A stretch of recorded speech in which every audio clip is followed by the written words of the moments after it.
Ora, boa noite a todos.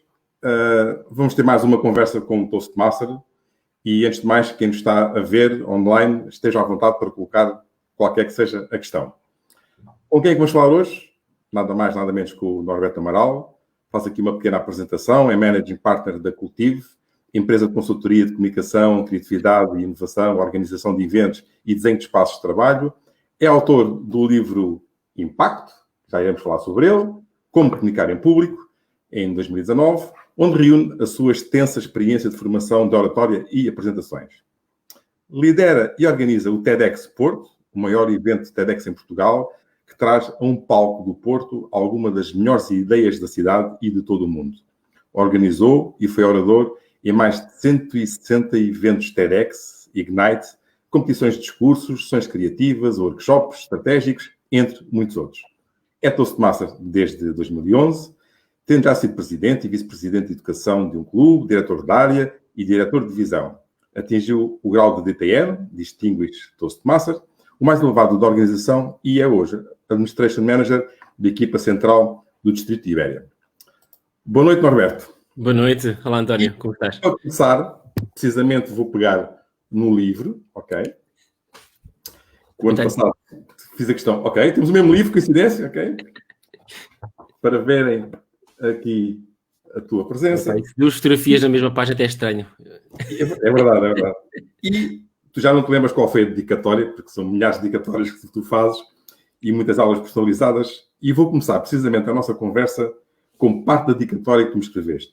Diz assim: meu caro amigo António, falar em público mudou completamente a minha vida. Ponto final.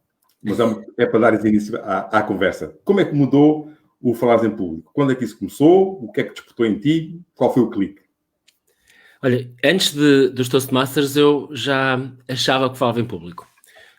Achava que sabia fazer apresentações, tinha-me em muito alta estima, até um dia em que, já dentro do meu caminho nos Toastmasters, me caiu a ficha. E foi em Lisboa, numas finais de umas competições a nível da divisão, em Portugal. Naquela altura Portugal era uma divisão única, e eu era o representante da minha área nessas competições, e achei de peito, ali, eu sei fazer disto e tal, já tenho muitos anos disto. E foi um daqueles reality checks enormes, porque eu ia realmente, eu não diria de uma forma arrogante, mas talvez nariz empinado, sim, claramente. E pensava que estava a fazer boas apresentações. Ora, eu fui fazer 2 discursos. Um deles era um discurso cómico, humorístico, e não foi humorístico. Eu só me apercebi já perto do final, consegui ter a presença de olhar para as pessoas e ver que ninguém estava a rir. Eu estava a adorar, mas ninguém estava a rir naquilo. E eu pensei, pronto, olha, já estamos quase perto do fim, vou ao mesmo a terminar, ao menos as pessoas, isto também é minimamente educacional, as pessoas daqui vão levar alguma coisa, mas eu saí dali literalmente a chicotear-me nas costas, a pensar, isto é uma péssima figura. E pouco depois aconteceu uma coisa também muito engraçada, que foi nos discursos dos chamados Table Topics, ou os discursos de improviso. Eu fui, creio eu, que o quarto ou o quinto, acho que foi o quarto. E, portanto, eu estava cá fora à espera, porque vamos entrando um cada vez, porque o tema é igual, não podemos saber de antemão quais são os temas. Quando eu entrei, eu pensei, isto correu muitíssimo bem. Eu sentei-me a dizer, isto no mínimo pódio, no mínimo. E depois começo a ouvir os outros concorrentes todos a fazer muito melhores prestações do que eu, mas de longe. Eu fiquei ali, se eu tivesse um buraco eu entrava por ali, ia para casa, metia os chinelinhas e viram um chá preto e fechava o tasco para a noite. Portanto, foi ali um momento em que aprendi uma lição de humildade e aprendi que aquilo que eu estava a fazer até ali, principalmente a minha atitude, não era a ideal. Como eu disse, não era propriamente uma atitude de arrogância, mas era uma atitude de alguma sobreelevação. Eu pensei, comecei a mudar aí, esse foi o grande momento. Isto foi 1 ano depois de ter entrado nos Toastmasters, portanto eu demorei 1 ano para me desconstruir e depois a partir daí, eu acho que a partir daí é que eu comecei de facto a mudar a minha atitude perante a forma como eu falava em público. Eu até ali já tinha falado muitas vezes, certamente, mas foi a partir daí que teve assim um grande momento.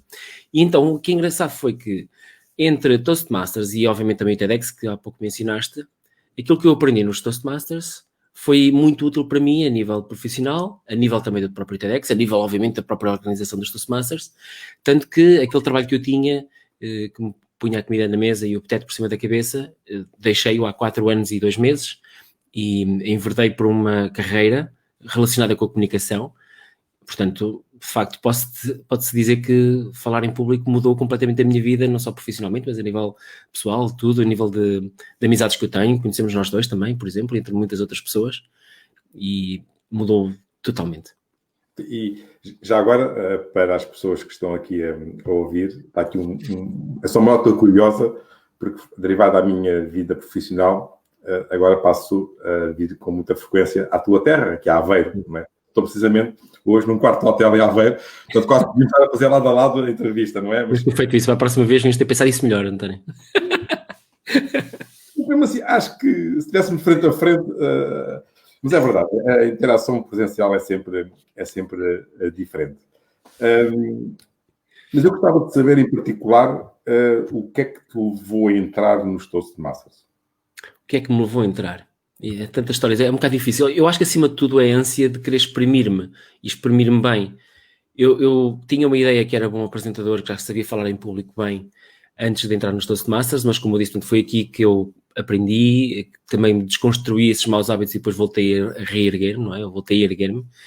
Aquilo que eu acima de tudo notei era, eu gostava mesmo de facto de poder partilhar as minhas ideias e apesar de eu não tinha muitas oportunidades para o fazer, embora profissionalmente já começavam a aparecer isso com alguma frequência. Por outro lado, tinha entrado poucos meses antes no TEDx Porto, portanto acabou por ser ali um momento em que as coisas vieram mais ou menos ao mesmo tempo. Na verdade, existe um ano de diferença entre ter entrado no TEDx Porto e ter entrado nos Toastmasters, mas o que eu acabei por descobrir foi que as duas coisas se juntam muito bem, porque entre as coisas que eu aprendo para saber falar em público e saber ajudar as outras pessoas também a fazer o mesmo, e também aprender que eu próprio posso ser líder de uma equipa e saber fazê-lo bem, minimamente acho eu, não é?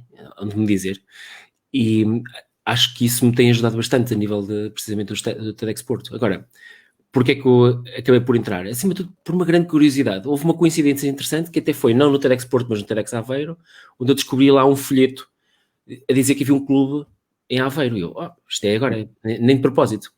E interessante é que foi um ano antes, mais ou menos, em julho de 2010, que eu conheci uma Toastmaster, Maria Fernanda, que pertence, agora já não, mas na altura estava no clube do Porto Toastmasters Club, o ATC, creio que o segundo clube mais antigo em Portugal, e ela que me falou pela primeira vez dos Toastmasters. Eu já achei intrigante, portanto, demorou depois um ano até ver um folheto sobre isso em Aveiro, e foi daí que eu achei curioso e fui bater à porta do clube e entrei.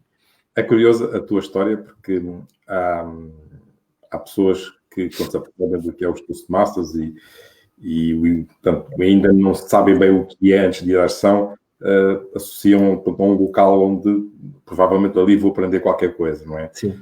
Tu é ao contrário, portanto, já tinhas esse estar de comunicador e portanto, quase que entras, vamos lá ver o que isto é, que eu também já falo, acho eu que já falo bem, né? Como disseste há pouco. É isso. E afinal, para ti foi uma surpresa, não é? Porque foi. Tiveste quase uma educação de comunicação, ao fim e ao cabo, em que foste começando a limar algumas arestas que tinhas, né?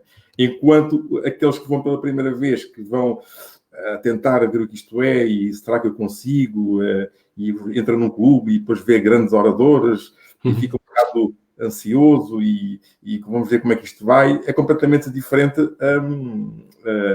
a tua entrada, que é bastante curioso, porque a maioria é conforme eu estava a dizer. E aquele impacto da primeira sessão, eu gosto de fazer esta pergunta, porque acho que a primeira sessão tem um impacto muito grande em todos nós.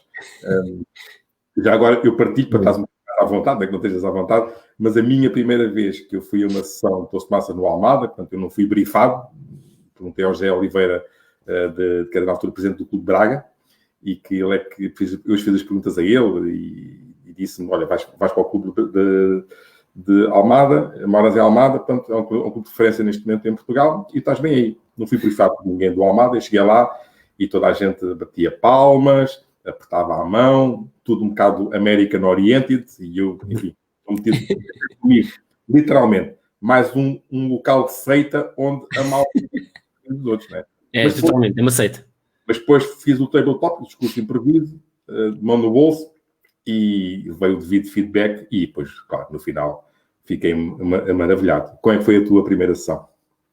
Olha, a minha primeira sessão, eu creio que foi uma em junho, e essa sessão não me recordo muito dela, para dizer a verdade. Eu cheguei, experimentei, gostei, achei piada, mas foi uma sessão muito curtinha, ou não foi uma sessão completa, tanto que eu me recordo. Mas depois, aquilo que eu acabei, houve aqui uma jogada engraçada, que foi o seguinte, eu não sabia exatamente quanto é que se pagava, nem nada, e então eu pensei, bem, eu fui a uma das sessões em junho, uma das últimas antes das férias. Junho ou julho? Junho, creio eu. E às tantas, quando eu falei com o então presidente, o fundador, o Osvaldo Trabulo, portanto o primeiro presidente e fundador do CLUTA, do Clube de Toastmasters de Aveiro, ele disse-me, olha, agora é preciso pagar, acho que era 40 euros na altura, 40 euros por semestre. E ok, tudo bem, não há problemas nenhum, mas depois comecei a fazer contas, espera aí, mas porquê é que vou pagar já, mas depois só vou entrar em setembro, deixa-me estar. E só decidi entrar no início de outubro, foi logo na primeira sessão de outubro. E essa sessão sim marcou, portanto foi a minha segunda sessão, não a primeira, mas foi a segunda que me marcou. E marcou por várias razões. Para já porque achei imensa piada, adorei, apesar de, como tu dizes muito bem, marca sempre, não necessariamente pela positiva, o facto de estarmos todos a dar apertos de mão e tanta gente a bater palmas, ai meu Deus, que exagero. Mas por outro lado, houve um momento engraçado que eu não estava nada à espera, que era, eu acabei por ser a 20ª pessoa que eles precisavam para assinar o charter do clube. Ou seja, eu acabei por ser membro fundador só porque estive lá. Não fiz, isso digo abertamente, não fiz absolutamente esforço nenhum para ser membro fundador, não fiz parte da equipa inicial nem nada, mas como já havia 19 pessoas, mas faltava uma 20ª, Norberto, anda cá, tu gostavas de ser, então, eu, claro, mas embora, e assinei. Portanto, ainda posso dizer que tenho esse benefício de ter sido oficialmente, mas não na realidade, um membro fundador, porque entro como um membro a experimentar, à procura, curioso, e saio de lá como membro fundador do clube. Foi uma boa promoção logo no primeiro momento. Tu há pouco falaste, e é verdade, uma das grandes componentes, para além da comunicação, também é a componente da liderança. Quando entras nos Toastmasters, também já estavas envolvido, de uma certa maneira ativa no TEDx. Sim, sim. Há um ano antes, sim. Há bocadinho mostraste-me lá o símbolozinho que tu tens aí do TEDx. Este aqui, não é? A maluqueira é tal que tatuei um X do TEDx no meu braço. Como é que foste envolvido no TEDx? Eu creio que, na minha opinião, o grande impacto que o TEDx pode ter é muito, independentemente da parte de componente oratória, que eventualmente já tenhas feito também, mas é a parte da organização. Uhum. Não é fácil. Eu acho que há muitos aspectos, não há um aspecto único em relação ao TEDx, mas sim, de facto, há um aspecto primeiro que é dos oradores e eles terem as suas ideias e terem um espaço fantástico onde podem partilhá-las. Eu acho que isso é o aspecto mais visível para quem está de fora. Para quem está de dentro é uma equipa que trabalha o ano todo, praticamente sem intervalo, trabalhamos o ano todo para fazer o evento seguinte. Nós literalmente terminamos um evento e já estamos a trabalhar no seguinte, literalmente. Nós, quando fazemos um evento, tipicamente um mês antes já estamos a trabalhar no próximo. Já estamos a trabalhar num evento dali a 13 meses ou 12 meses, vá. E depois há uma componente que também acho que é muito importante, que é, e isto aqui é semelhante aos Toastmasters, que no fundo também é uma família. Também ali há um grupo, nós que somos todos voluntários na equipa, e somos todos, fazemos coisas fantásticas. Agora, por exemplo, a nível de equipa, estivemos a fazer um levantamento de meios e de dinheiro, inclusive, e oferecemos a uma instituição no Porto. Não estamos a dizer isso absolutamente a ninguém, não estamos a pôr isto nas redes sociais. Eu estou agora a falar, agora sei que mais pessoas nos vão ver, mas não é o nosso intuito de divulgarmos, mas é uma coisa que nós fazemos isto. É a segunda vez este ano que fazemos isto e é algo que nos enche de orgulho.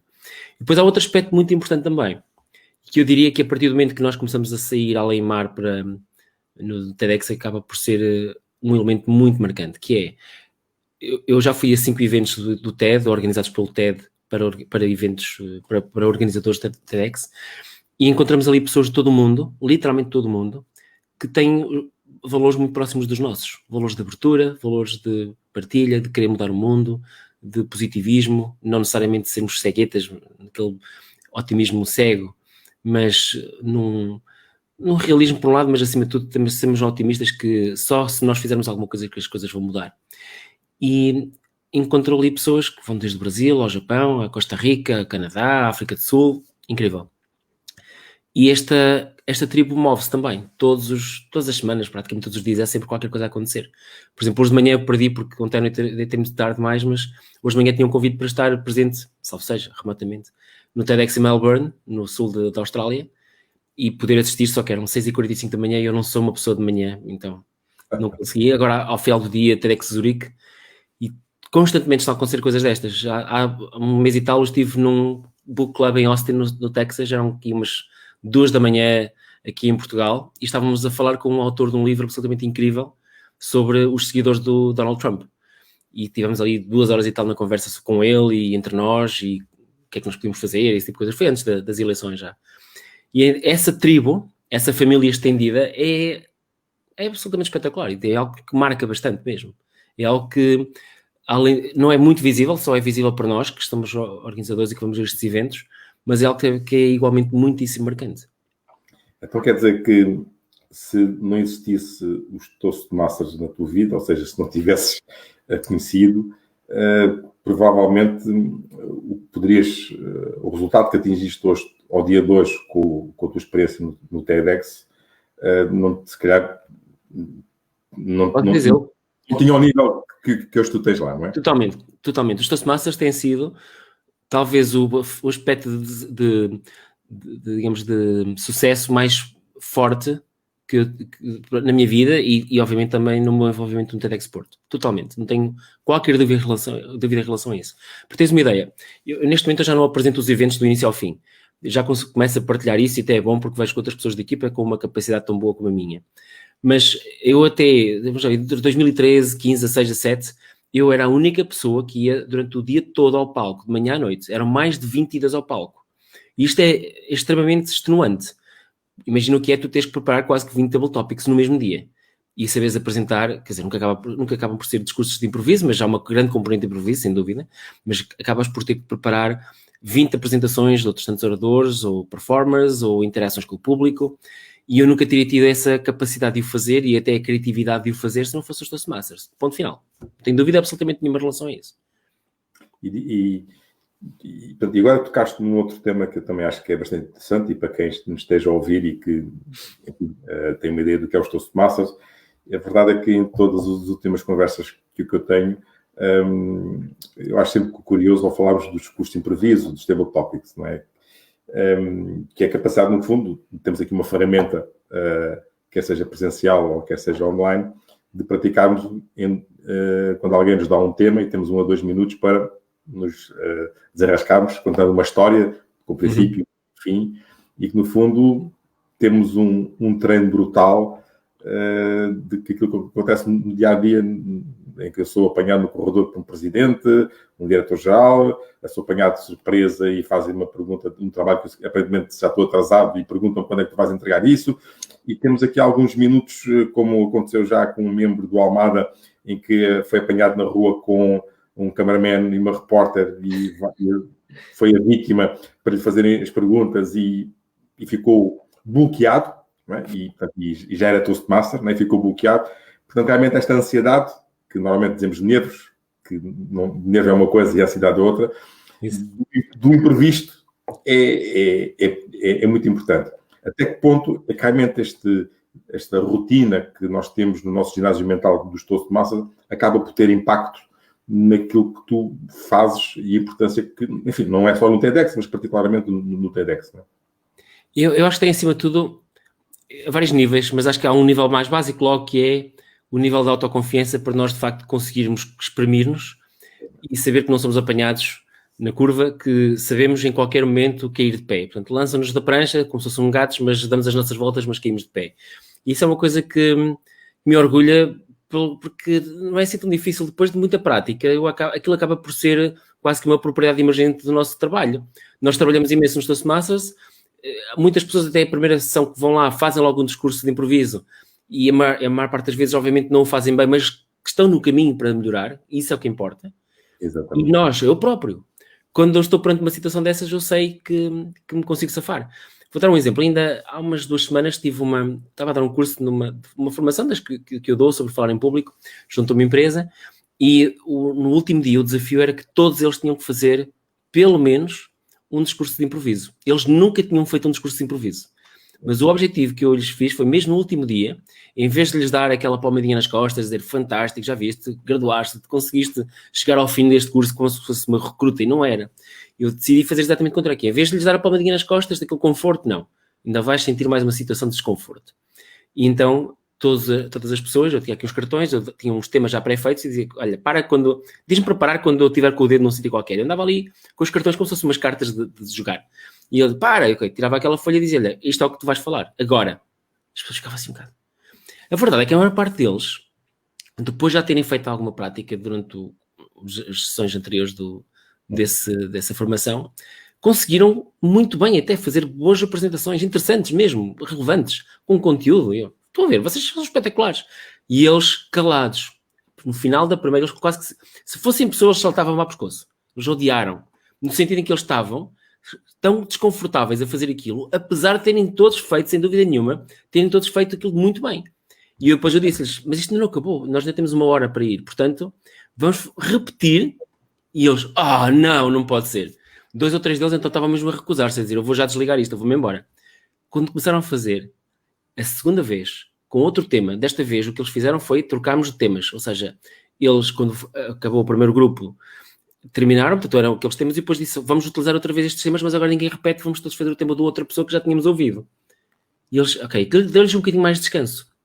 Quando eles começaram a falar, foram, sem dúvida, sem exceção, incríveis.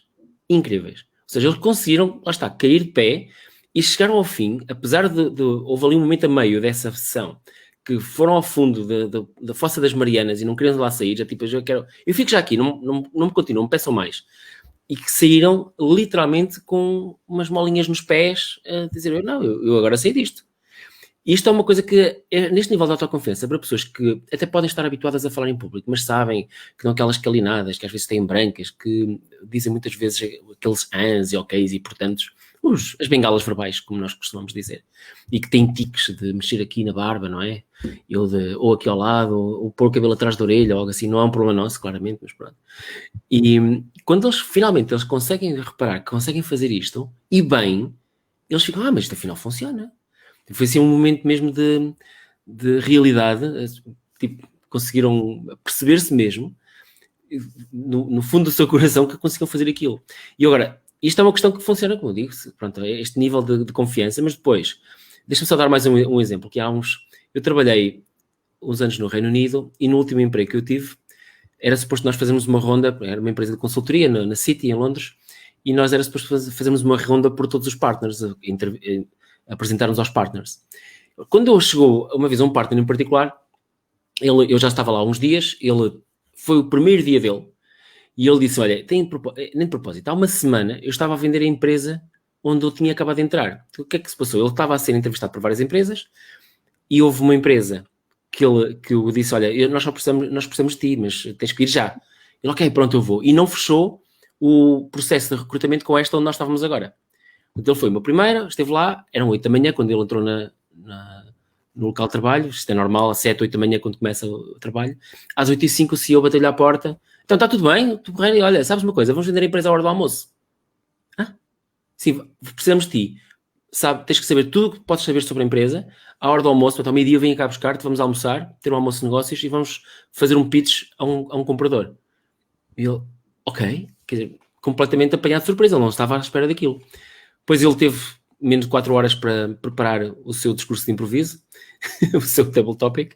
Foram almoçar, saíram de lá com o almoço com a empresa vendida e ele disse, pronto, olha, o CEO disse, bateu-lhe uma palmada nas costas, já não precisas de vir à tarde, podes ir lá buscar as coisas, depois um dia destes chega-te aí o cheque. Ele fica assim um bocado, Sim, vendemos a empresa, agora vais receber uma fração. Ele tinha estado lá 4 horas. E isto foi uma segunda-feira. Na segunda-feira seguinte, entretanto, dessa semana, portanto, ele não voltou mais ao trabalho nesse emprego, mas como estava com outro processo em paralelo, outro processo de recrutamento, entrou para partner dessa outra empresa onde eu já estava a trabalhar, chega lá na segunda-feira, uma semana depois, e contou-me esta história. Eu fui a primeira pessoa que ele foi encontrar, às 9 e pouco da manhã, e estava tudo contente porque tinha acabado de receber o cheque, olha, afinal já estou milionário. Com um table topic, com um discurso de improviso. É a melhor história aqui, impossível. Impossível.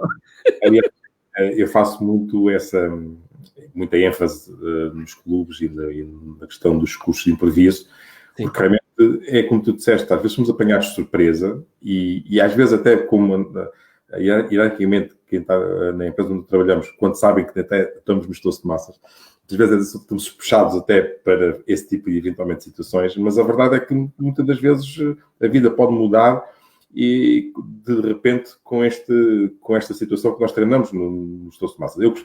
Eu costumo dizer que, curiosamente, a componente das sessões dos cursos de improviso é uma espécie de gestão de microliderança. E porquê? Porque nós temos em Portugal uma mania, aliás, não é bem uma mania, temos um problema que é quando alguém diz, alguém gosta disto, e dificilmente as pessoas metem o braço no ar. Claro. Não é? No caso dos tabletops, quem quer vir aqui fazer um discurso de improviso? Aliás, eu conheço excelentes, particularmente uma pessoa no Almada que fazia excelentes discursos, mas nunca foi fazer tabletopics. Porque ela não conseguia. Mas a verdade é que, e às vezes há técnicas que se aprendem de maneira tão fácil. Uma vez vi num clube, já não me lembro onde, em que faziam, eu sou apologista das perguntas negativas, ou as perguntas feitas ao contrário, não é? Que é virar para a audiência e quem é que daqui não quer vir aqui ao palco falar? É mais... querem todos. Se a pessoa não pôr o braço no ar, portanto, já há aqui um movimento para pôr o braço no ar, não é? Da mesma maneira que aquelas técnicas que nós aprendemos de engatilhar uma audiência, não é? Quem daqui gosta de mousse de chocolate? E se calhar mais de metade das pessoas gostam de chocolate. Claro. Agora, eu próprio é que tenho que meter a mão no ar, porque caso contrário... E este tipo de situações que muitas das vezes nós no nosso dia-a-dia perdemos aqui alguns princípios básicos e todos nós sabemos, e sabes muito melhor que eu, quantos livros há para aprender a falar em público. Não é que seja parecido ou semelhante ao teu, mas pronto, há muitos livros, há muitas coisas. Agora é a prática, o errar. Eu, em todas as sessões, digo isto, porque pode haver sempre aqui alguém que está a ver pela primeira vez, e isto para dar a tónica para o tema seguinte, da liderança. Provavelmente os Toastmasters deve ser a única organização do mundo onde um jovem com 18 anos ou alguém com 70 anos, membro, pode ser presidente de qualquer coisa. Há muita gente que conseguiu ter essa oportunidade na vida. E um jovem pode vir um dia ter a sua startup, o seu projeto.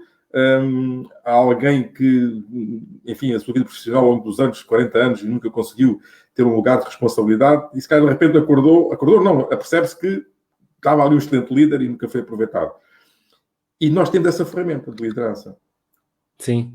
Eu acho que é uma das coisas que eu acho, dos aspectos que eu acho mais fantásticos nos Toastmasters nós temos, para quem não sabe, nós temos cargos dentro dos clubes e também a nível de hierárquico, eu não diria acima, mas abaixo dos clubes, porque no fundo nos apoiamos os clubes, e o objetivo aqui é garantir que os clubes têm uma vivência, que funcionam, que todos têm pessoas que se responsabilizam diretamente por algumas das coisas principais que é necessário manter semana após semana.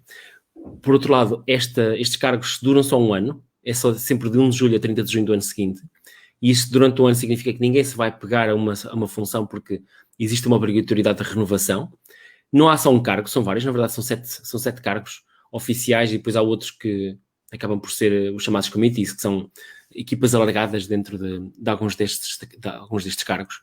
E isto ajuda de facto as pessoas, como tu dizes muito bem, não deve haver muito mais organizações a nível mundial que pessoas com idades tão dispares possam ser líderes de clubes, quer sejam mais jovens ou mais experimentados. E isso eu acho que é fantástico, poder ter equipas com tanta diversidade e poderes ver que existem clubes em todo o mundo que todos acabam por seguir os mesmos padrões, com o mesmo formato, com os mesmos cargos, e isso eu acho que isso é algo que de facto ajuda imenso os membros e ajuda imenso a própria organização e a própria estabilidade e sustentabilidade da organização, e a partir precisamente desses blocos básicos que são os clubes, não é? E depois há aqui outra coisa ainda, que às vezes estamos nas nossas organizações profissionais e de repente, por mérito, por N motivos, somos nomeados chefes de alguém, vamos gerir uma equipa na área da consultoria, enfim, seja onde for, e às vezes há bases que nos faltam. E, na minha opinião, enfim, o maior desafio que existe a nível de liderança é esfiar as outras pessoas, é lidar as outras pessoas e gerir os egos. Não é? E aliás, nós vemos isso tudo nos Toastmasters, porque vemos, por exemplo, uma das coisas que tipicamente a maior parte, creio que é por aí que os clubes começam a introduzir os membros a esta componente de liderança, é pô-los a fazer algo como, por exemplo, os chamados accounters, os contadores de muletas, ou então os contadores do tempo. em que são coisas muito objetivas, mas em que alguém tem que estar primeiro com imensa atenção a ouvir o que os outros estão a dizer e ter a certeza que vai contar todos os anos, os oks, os portantos, os bocadinhos e não sei o quê, ou então os tempos, literalmente dizer quem é que demorou, qual foi a duração de cada intervenção, e depois, no final, ter a coragem de ir ao palco, neste caso é virtual, porque agora estamos todos a fazer sessões online, mas quando é presencialmente é um palco real, em que temos que ir ao palco e vamos ter que ser o mais objetivos possível e dizer o que é que se passou, a realidade. E muitas pessoas no início estão com aquele receio, ainda mais, por exemplo, no meu caso, eu já estou há 9 anos no Pluta e, portanto, as pessoas olham para mim como se eu fosse um dinossauro, que é preciso respeitar, cuidar, e então, eu digo-lhes logo, não, por favor, se eu fizer uma coisa mal, digam-me. Se eu tiver ultrapassado o tempo, digam-me. Se eu disser 20 anos, não digo, ok, mas se eu dissesse, digam-me. Tratem-me exatamente da mesma forma que as outras pessoas. Essa capacidade das pessoas saírem da casca, terem coragem para dizer a um dinossauro, se fizeste isto, isto e isto, que é completamente objetivo. E se elas não disserem, as outras pessoas sabem o próximo. Então, essas pessoas sentem que têm ali um espaço para poder ter essa voz e não serem censuradas por isso. Porque nós sabemos como é que é, não é só cá em Portugal, em muitos sítios, mas cá em Portugal nós temos muita ideia que se nós dissermos alguma coisa que seja verdadeira, as pessoas ficam todas a olhar para nós, tipo, que é esta pessoa, quem é que se julga que está a dizer isto? Não, nós temos precisamente que incentivar esse tipo de comportamento real, não é? Verdadeiro e sincero de dizer, fizeste isto, podias ter feito de uma forma melhor, não ter feito isto ou algo assim. Esse aspecto, criar esse espaço para que isso aconteça nos Toastmasters, acho que é absolutamente incrível para o desenvolvimento pessoal, não só de quem diz essas coisas e ganha coragem para o dizer, mas também para quem ouve e ter a capacidade de encaixe, de ouvir feedback e de integrar esse feedback depois na sua própria aprendizagem, no seu próprio caminho. Pois, porque esse é um dos grandes desafios, precisamente, é a escuta ativa e oposta com a consequência final o feedback, a motivação, porque nós aqui em Portugal, tradicionalmente, é pancadinha nas costas e tu tens que, deves fazer isto, tens que alterar não sei o quê. Portanto, a motivação, de uma maneira genérica, nunca existe. E muitas vezes a utilização dos verbos mais corretos. Tenta, sugerir, experimenta fazer desta maneira. E nós, de uma certa maneira, eu já apanhei membros em clubes, tipicamente administradores de empresas, tinham a sua própria empresa e eram, enfim, não digo que sejam ditadores, mas pronto, eram o chefe tradicional. Era muito assertivo, às vezes um bocado agressiva, né? O tens que e o deves, e muitas vezes são exemplos, e depois, passado 6 meses, 9 meses, nota-se já ali um certo amaciar das palavras, e isso é fantástico vermos as pessoas evoluírem. Mas realmente os egos, às vezes, e até nisso estou a tomar uma escola, porque ensina-nos a gerir egos. Até temos projetos. É começar pelo nosso, atenção. É começar pelo nosso.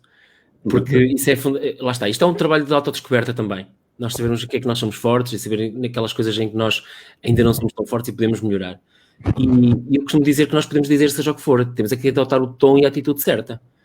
Ou seja, para eu poder liderar, eu não posso liderar à bruta, tem que ter cuidado, tem que ter tato, tem que saber dizer as coisas de uma forma que não seja afastada pelas outras pessoas, que as pessoas me queiram ouvir. Vou dar um exemplo, ainda ontem à noite eu estive, ontem, já não sei, estive num programa online e que eu estava a ouvir a seguir o programa aqui, também através do Zoom, neste caso não é também, mas pronto, foi através do Zoom, e havia 3 ou 4 coisas que eu achei que aquilo podia ser melhorado e a dada altura estava a mostrar uma entrevista sobre um assunto, de uma entrevista que tinham feito, mas o som não era o melhor e eu desisti, eu não consegui mais.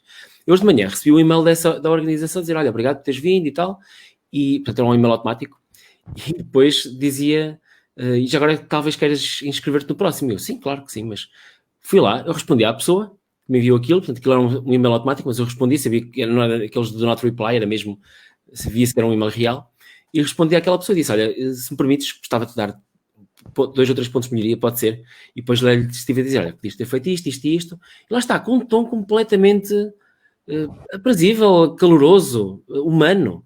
Não foi frio, e aliás, eu até fiz um esforço, precisamente, porque é um dos problemas através dos meios eletrónicos, mandar um e-mail ou escrever um comentário no Facebook, por exemplo, se for mal interpretado, aquilo pode dar para o torto. Então temos de ter cuidado, não só com o conteúdo, mas fazer um esforço ativo para garantir que não há mal-entendidos em relação àquilo que nós escrevemos. Meia hora depois tinha uma resposta extremamente calorosa de quem me estava a dizer, a quem tinha enviado esse e-mail, agradecer imenso, dizer, olha, muito obrigado, ainda bem que me diz isso, eu não tinha consciência disto e disto, daquilo já, mas vou melhorar, e portanto espero que continues a vir, espetacular.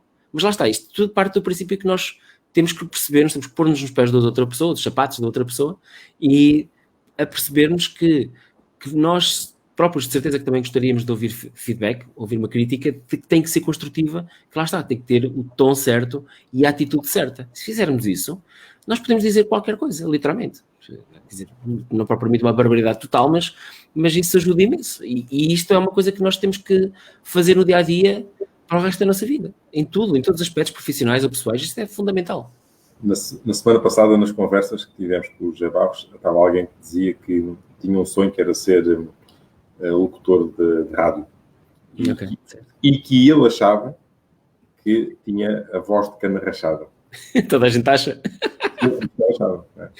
E claro, por acaso era convidado da Gina Menal, do Algarve, e de certeza absoluta que aquela pessoa hoje já aceita que seja, lhe deem feedback, e vai aproveitar uma ida aos Toastmasters e perceber-se que efetivamente ele não tem cana rachada.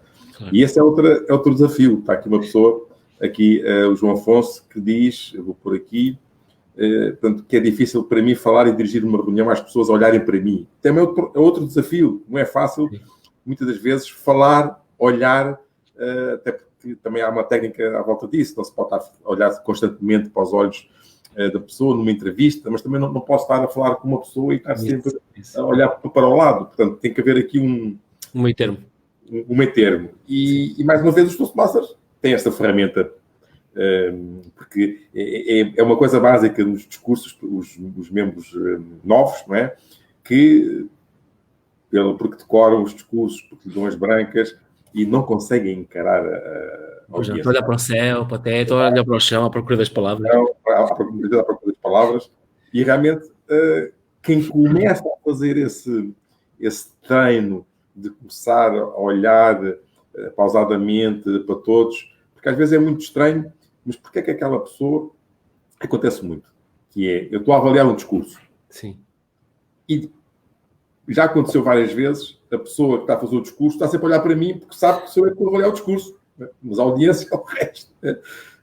E se calhar, porque como sabe que eu estou a avaliar, é como se fosse um professor, não é? Então ela pensa que eu tenho que estar atento a olhar para ela e ela tem que olhar para mim. Mas não, temos que fazer sempre a audiência. Isso para ti sempre foi um problema também lidar com as audiências? Ou por outro lado, já ficaste alguma vez assim um bocado, não digo entalado, mas pronto, aflito por situações dessas, olhar para a audiência? Estaria completamente a mentir se eu já não tivesse estado nervoso, ou se eu já não tivesse tido uma branca, ou que eu... Nervoso é pouco. Houve uma situação, precisamente numa eleição dos Toastmasters, há uns bons anos, em Luxemburgo, onde eu estava tão nervoso, eu juro que se o médico entrasse por aquela sala e me tirasse a pulsação, proibia-me de ir ao palco. Eu estava... Não é uma pilha de nervos, eu era os nervos. Não havia pior que aquilo. Eu nem quis tomar o pulso no sentido de contar as pulsações por aqueles 15 segundos, porque eu tenho certeza que se eu ficava assustado e não ia continuar. Tal era o meu nível de nervoso e era completamente involuntário. Não havia nada que eu pudesse fazer naquele momento. Passei uma manhã toda em crescendo de nervoso até chegar àquele pináculo, daquele momento, aquele clímax, é que eu tinha 2 minutos para fazer uma apresentação para as pessoas basicamente votarem em mim. E ganhei, foi a custo, foi muito difícil e para mim é um dos momentos que mais marcou, precisamente porque eu digo tantas vezes às pessoas para não ficarem nervosas, mas naquele momento era eu que estava de uma forma completamente involuntária, o meu corpo estava contra mim, literalmente. O meu corpo era quase como uma daquelas doenças de tipologias autoimunes, quer dizer, eu quero fazer algo, mas o corpo diz outra coisa. O corpo, ou seja o que for, o sistema nervoso central, seja o que for. Mas é engraçado, deixa-me voltar atrás há uns bons anos. O meu curso é de Engenharia Física, portanto, mais nerd que isto é difícil. Há pessoas que dizem Rocket Science na Inglaterra ou nos Estados Unidos, e nós aqui dizemos Física Nuclear, algo assim. Portanto, não era Física Nuclear, mas era quase. E então, durante alguns verões, quando eu já era estudante, eu ia a uma conferência de estudantes de física. Primeiro foi em Lisboa, depois foi na Turquia, depois foi na Rússia. Foram fantásticas desculpas para viajar também, não é? Foi ótimo, foi espetacular. E foi engraçado que na primeira não, mas na segunda e na terceira conferências eu próprio fiz apresentações. Uma delas era sobre a necessidade de cientistas comunicarem, e hoje em dia, com tantas fake news, sempre que eu vejo isto, eu lembro-me sempre dessa minha intervenção, mas não estava a dar dicas. A única coisa que eu dizia era argumentar no sentido em que dizer que não vale a pena nós cientistas, estarmos em laboratórios o dia todo se nós não comunicávamos cá para fora. E por outro lado, depois no ano seguinte já estava a dar dicas de comunicação, mas sinceramente eu ainda nem quero ver aquilo que eu escrevi lá, porque aquilo ainda bem ficou resumido em folhas de acetato. Já fui há certo tempo, não havia PowerPoint na altura, ou não, se havia não tinha acesso. E então o engraçado ali foi que naquele dia, quando para já, eu não me preparei bem, eu preparei, fiz os acetatos, mas nem sequer me disseram quando é que ia ser a minha intervenção. Ora, viajámos de comboio de Moscovo para São Petersburgo, fizemos uma direta de manhã, depois ainda fomos apanhar outro comboio para a universidade, que demorou mais de 1 hora para chegarmos à universidade, porque aquilo era bastante longe ainda a oeste da cidade. 1 hora de comboio. Chego lá, mais meia hora a caminho, a pé, porque aquilo são distâncias sempre incríveis. Quando finalmente eu chego e faço o registro, dizem-me: Norberto, tu tens 1/4 de hora para ir ao palco. E eu: o quê? Eu fiquei assim um bocado... Se eu soubesse, se eu tivesse preparado, eu já... Claro, fui rapidamente trocar de roupa para uma coisa mais condigna. Estava obviamente todo transpirado, todo suado, nervoso, sem comer, estava em jejum ainda, depois de uma direta, e fui para o palco, a tremer, a voz a tremer, as pernas a tremer, a enfrentar pessoas com umas caras assim muito, lá está, a sentir no centro das atenções. E eu próprio tenho essa certeza absoluta que não fiz uma boa performance quando eu era suposto estar a dizer às outras pessoas como é que se falava em público. E o mais engraçado disto tudo foi precisamente isso, como é que o meu próprio corpo, apesar de eu saber o que eu queria dizer, estava a virar-se contra mim. Neste caso eu tinha uma desculpa fácil, porque era a direta, era o nervoso, não estava preparado. Mais uns anos, agora já não tenho essa desculpa, agora tenho, já não posso usar essa desculpa mais vezes, já usei essa carta do Joker 2 vezes, nestas 2.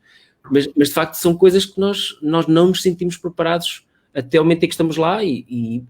Mas é engraçado já agora, deixa-me só acrescentar isto, que há pessoas, aliás, eu era assim a maior parte das vezes, eu antes e durante o momento em que eu estava a falar em público eu não estava nervoso, a maior parte das vezes eu estava nervoso após, quando me caía tudo em cima e eu começava a mexer, segurava a mão e a mão estava a tremer, mas eu só senti isso depois, não era durante. Então por causa disso eu jogava, eu sei fazer isto à vontade e tal, está tudo bem.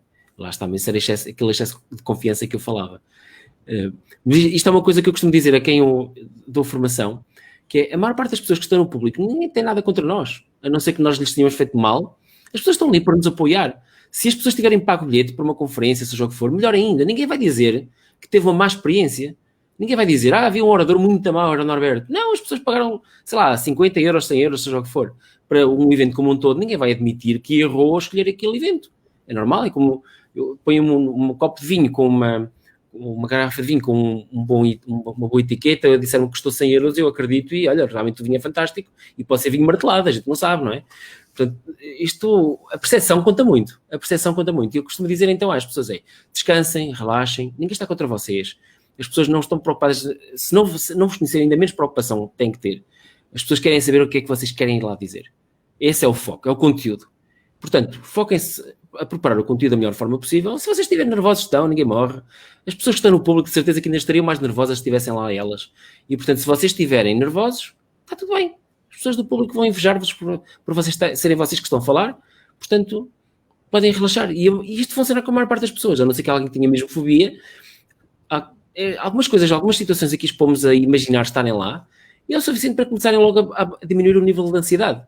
Depois, se o corpo lhes pega um susto, como a mim me aconteceu, como eu disse há 4 anos e meio que tive aquela situação, isso é outra história. Isso já é mesmo, foi bem mais grave.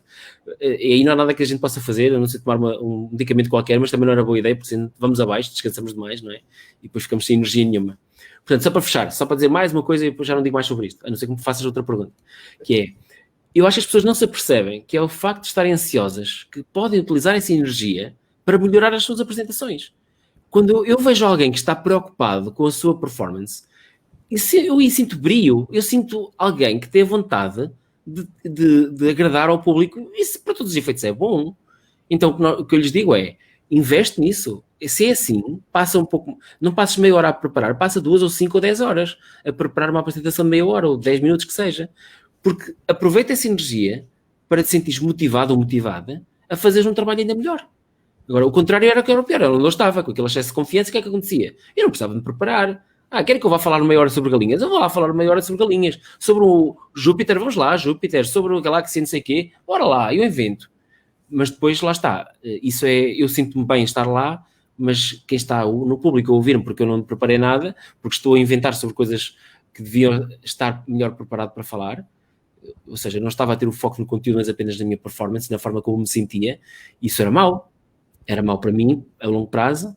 Eu senti-me bem naquele momento, mas era mau para mim a longo prazo. E para o público não ia gostar, apreciar. Portanto, de longe, é melhor que até estejamos nervosos e que canalizemos essa energia para nos prepararmos melhor. Está tudo bem. Depois arranjar e trabalhar isso, sem dúvida. Né? Eu, particularmente, eu sou um bocadinho assim diferente, porque eu tinha 7 anos ao ferro, portanto, eu fui gago, né? Temporariamente. O meu irmão mais novo pegou-me um susto, caí, os meus pais não sabiam depois se era uma gaguez psicológica ou fisiológica. Então, lembro-me de estar com a psicóloga e ela dizer-me 2 coisas. Portanto, fala para o espelho, quando estás a vestir, estás na casa de banho e fala para tu veres a articulação das tuas palavras, do que dizes. E a outra foi, não tenhas medo de quando a pessoa pergunta, a professora pergunta, quem quer vir ao quadro? Tu vais. Quem quer ler a redação? Tu ofereces-te. Quem quer? E está sempre na primeira fila, e se tiveres que ser o primeiro a entregar o teste, és o primeiro. Se for o último, é o último. Se tiveres dúvidas, não tenhas problemas nenhum em meter a mão no ar e fazer perguntas. Inclusivamente, o meu primeiro desafio foi uma oral a português, portanto, que é hoje o 6º ano, e o aluno anterior a mim tinha chumbado logo dizendo uma palavra. A professora perguntou-lhe, ele estava a ler um trecho dos Lusíadas, e a professora depois perguntou para ele comentar. A primeira palavra que ele disse foi, portanto. Chumbou. Portanto. Sim, claro. Chumbou. Mal abriste a boca, já estás a concluir, né? E, portanto, e eu fiquei com a história do portanto, que às vezes é uma muleta que eu tenho, mas o portanto ficou para sempre. E o que é que acontece? A partir daí, digamos que há pouca gente não percebe, às vezes, eu já fui ao 1, 2, 3, há uns anos atrás, e ganhei dinheiro, já fui ao Brainstorm há 4 anos, fui ao Quem Quer Ser Milionário, e isso para mim, eu nunca estava nervoso. Eu estou a fazer um discurso para os Toastmasters, eu só estou nervoso se eu digo assim para mim, bolas, não preparei da melhor maneira, porque também não tive tempo. E eu aí sim fico com alguma ansiedade, porque eu sei que não me preparei, porque eu não sou assim. E então, lá vêm as palavras, tudo que começa por um T e um R, um 3, não é o trabalhar, custa muito, mas há palavras que quando que quer dizer, e o meu esforço é controlar a quantidade de informação que eu tenho para dizer. E foi isso que meti nos Toastmasters, por causa dos pitches da startup, como tu sabes, tive nessas andanças, e condensar a informação em 5 minutos, em 3 minutos, em 2 minutos, fazer um pitch de 30 segundos, porque apanha ali alguém e tem que captar a atenção. E essa foi a ginástica mental que eu, ao longo dos anos, há quem diga que eu sou papo eventos, faço sempre perguntas nos eventos, e há a capacidade de... Nunca fico nervoso. Nos Toastmasters é onde eu fico mais nervoso, porque não me preparo o suficiente como eu gostaria que fosse. Mas, mais uma vez, é o treino, é a persistência e, acima de tudo, o feedback. E acharmos que realmente o feedback é para nos melhorar. E pegando nesta questão do feedback e do melhorar, eu já assisti a discursos em que... Agora o PSOE obriga a isso, o segundo e o terceiro, faz um discurso, tens o feedback, depois no terceiro projeto a seguir, que com base no discurso anterior, incrementas todo o feedback que te deram. Tu já presenciaste, ou contigo também já aconteceu, dizerem-te, repete o discurso, com base no feedback que te demos, vais repetir na semana que vem o discurso outra vez. E o impacto que foi diferente. Completamente. A mim, por acaso, é engraçado, a mim nunca me disseram para repetir. A mim nunca me disseram para repetir, mas houve já 2 vezes que eu senti que fiquei muito aquém daquilo que era esperado e repeti, por minha iniciativa. Porque, apesar de me terem dito, não, Norberto foi ótimo e por fora, e lá está, sabes aquela coisa de pôr assim a palmadinha nas costas e não quererem ferir os nossos sentimentos, a verdade é que eu sentia, não, eu não consigo ter cara perante mim mesmo, de me ver ao espelho, lá está, se eu não tiver a oportunidade para repetir isto. E depois de repetir ficou maravilhoso, porque depois de termos feito aquela asneira, não é? Aquela patacoada, claro, o que é que a gente vai fazer? Vamos tentar ganhar um bocado de brilho e resolver aquilo e fazer aquilo melhor. Eu lembro-me de 2 momentos em particular quando eu ainda estava no sistema antigo de aprendizagem, nos Toastmasters. Lembro do primeiro e do 6º discurso por razões muito engraçadas. O primeiro foi, obviamente, o ice break, não? Tinha que falar sobre mim. E então fiz 2 erros crassos que eu só me apercebi depois. Um deles foi que no título do discurso era Norberto, 1972, que é quando eu nasci, 2011, que era o ano daquele momento. E toda a gente viu aquilo que eu não vi, que é, peraí, já morreste? E eu, opa, mas só me disseram isto depois, não é? Até ali deixaram-me enterrar-me. Deixaram-me pôr lá o slide de Norberto e o título do discurso. Toda a gente se ria depois disso. Obrigadinho, cá para mim, não é? E nesse mesmo discurso, houve alguém que também me disse que eu tinha dito 24 anos em 5 minutos. Que mudou, eu fiquei possesso. Como é que eu que tinha esta autoimagem tão boa, não é? Tanta autoconfiança, como é que eu posso fazer um erro tão grande? E não ouvi, eu não sabia nada disto. Tal como agora, quando eu também falo com os meus formandos, conto-lhes esta história para também perceber perfeitamente que eles não notem que fazem. Eles não notam. Eu tenho muitos que dizem, Norberto, não sei porque é que estamos a gravar a minha talk, esta minha apresentação, eu sei que falo bem, eu não tenho problemas nenhuns. Está bem. Porque quando nós já estamos a falar com outra pessoa, a pessoa já tem ali montes de dans e ok's e bocadinhos e portantos, eu percebi logo, não, tu vais ser um terreno fértil. Portanto, eu gravo logo e depois mostro-lhe e dizemos-lhes quantas bengalas é que utilizou de cada e a pessoa fica sempre, o quê? É sério? E ficam surpreendidos, mas depois lá está, isso é um caminho para caírem em si, na realidade, e depois melhorarem. Houve outra coisa também que aconteceu, que foi no discurso, eu acho que foi o 6, que na altura é chamado Your Body Speaks, ou seja, o nosso corpo fala, e lembro-me que na altura, aliás, eu não me lembro, eu lembro-me de terem contado, mas supostamente eu fiz toda uma apresentação de mão no bolso, e era o Your Body Speaks. Eu não me apercebi disto durante aqueles 7 minutos. Quando cheguei ao fim, sentei-me, tudo bem, está a correr bem, olha para a minha volta e tal, e as pessoas estão a dizer, sim, palmadinha nas costas, e eu sento-me, chega a minha vez de ouvir o feedback, Norberto, sabes que estiveste 7 minutos com a mão no bolso? Não é possível. Não, toda a gente olha para mim, olha, então estava com 7 minutos, olha, com mão no bolso, do início ao fim. Sim. Toda a gente disse o mesmo e eu não me percebi. Lá está, esse feedback é a melhor forma que nós temos de, pelo menos inicialmente, nós termos alguém que olha por nós e que nos diz essa realidade, não é? E depois, a partir daí, nós já conseguimos ser mais, gravar um vídeo connosco e perceber, olha, afinal, já realmente tem razão e tal. Mas até ali, eu já tive vários casos de formandos que veem o seu próprio discurso com todas estas bengalas e não notam. Se eu lhes perguntar quantas é que disseram, eles não notam. É preciso que alguém lhes diga antes e depois é que eles começam a desembrulhar-se. Mas até ali é um nó que eles não conseguem tirar. E como eles não conseguem, eu também não consegui. Eu percebo isso perfeitamente. Agora, o feedback, sem isso, não temos Toastmasters. Isso é verdade. É fundamental. É o coração para mim, é isso, é a liderança, a comunicação é o fundamental dos Toastmasters. Sem isso, não vale a pena irmos lá. E é a base da aprendizagem. E é curioso, eu acho que ainda não tinha contado ainda, este meu problema de ter muita história para contar e de querer dizer as coisas e que, no fundo, o Toastmasters também nos ensina que a maioria das pessoas, quando dizem, olha, agora vais apresentar a empresa, tens ali uma slot, um evento qualquer de 10 minutos, e a maioria das pessoas não tem a percepção do que é falar em 10 minutos. E o meu problema é que eu tenho muita coisa para falar e falta. Essa meia hora ficavas lá meia hora, uma hora, não é? E tenho um discurso, não sei se alguma vez chegaste a ver, acho que em Coimbra eu disse em inglês que é aquela história dos Breitlings. Dos Breitlings? Do Breitling Force, não é? Eu gostava de ser piloto da Força Aérea, o meu irmão é que isso, não lembro-me disso. O relógio de minha aviação, que é um relógio caríssimo, que era o Breitling, não é? E acontece, é a história verídica, tudo o que eu contei é verídico. E eu, quando fiz 55 anos, portanto, há 4 anos atrás, fiz uma festa com os meus amigos todos, cerca de 120 pessoas, desde o Porto e de Madrid, vieram e de Sevilha, e por acaso foi uma festa apresentei os meus amigos uns aos outros, né? Quase um networking, porque muitas vezes ninguém sabe quem é aquele, e apareceram lá pessoas que, sem querer, a irmã que era espanhola, era colega, algo fora de série, é mesmo o momento de vida. E então achei que era o momento ideal para contar a história dos Bratlings, que não tinha contado a ninguém, só nos ambientes de Toastmaster, e estava lá o meu pai.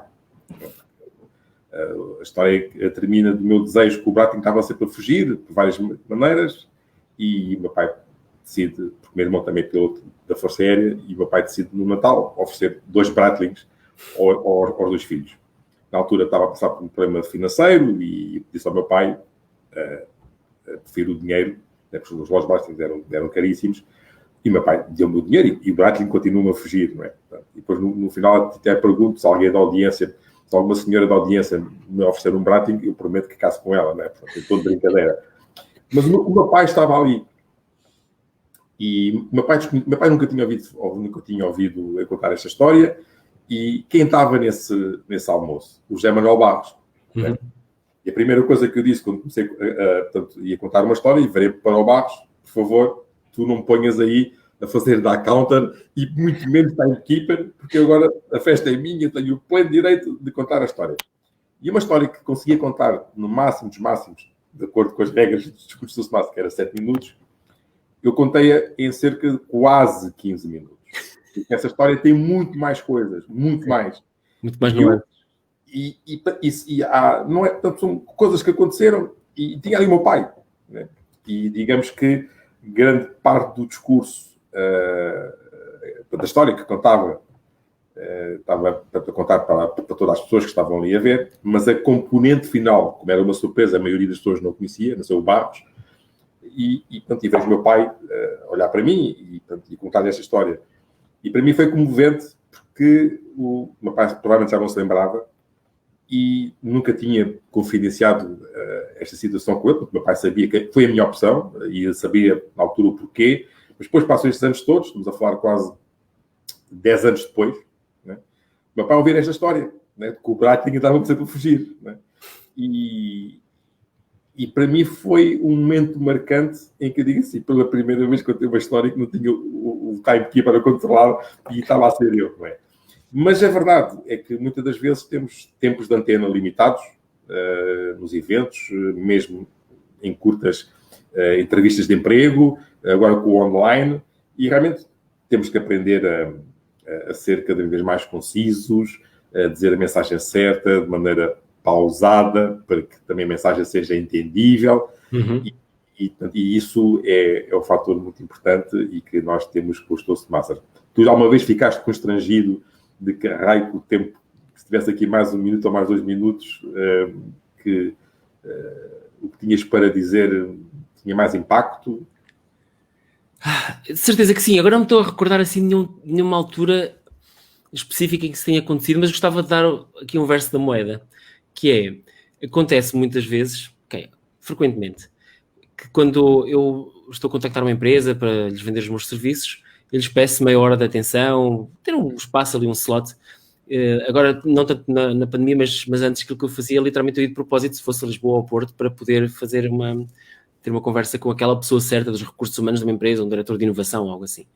E várias vezes aconteceu uma coisa engraçada, que era, eu, por exemplo, dava meia hora, eu tinha no máximo 5 ou 10 minutos para conversar, para falar, fazer um monólogo, mas aquilo, na verdade, era um diálogo, não era propriamente um monólogo. O que eu achei interessante foi que eu notei isso, depois de várias vezes isto ser algo recorrente, que era que, apesar de me terem dado meia hora, que depois, 1h30, 2 horas depois, ainda estávamos lá. E notei que isso era positivo, no sentido em que não tinha sido eu forçar que estivéssemos lá esse tempo, tinha sido a própria pessoa que reparou que aquilo estava a ser interessante, que aquilo ia ser importante para a sua empresa, de alguma forma, e por isso decidiu mudar os seus compromissos que se seguiam para outro dia, outra hora, fosse o que fosse, e eu pudesse estar lá ainda. E eu demorei 1 vez ou 2 a perceber isso. No início eu não percebi porque isto demorou tanto tempo. Mas depois é que me percebi, não, isto é ótimo. É ótimo porque quando do outro lado existe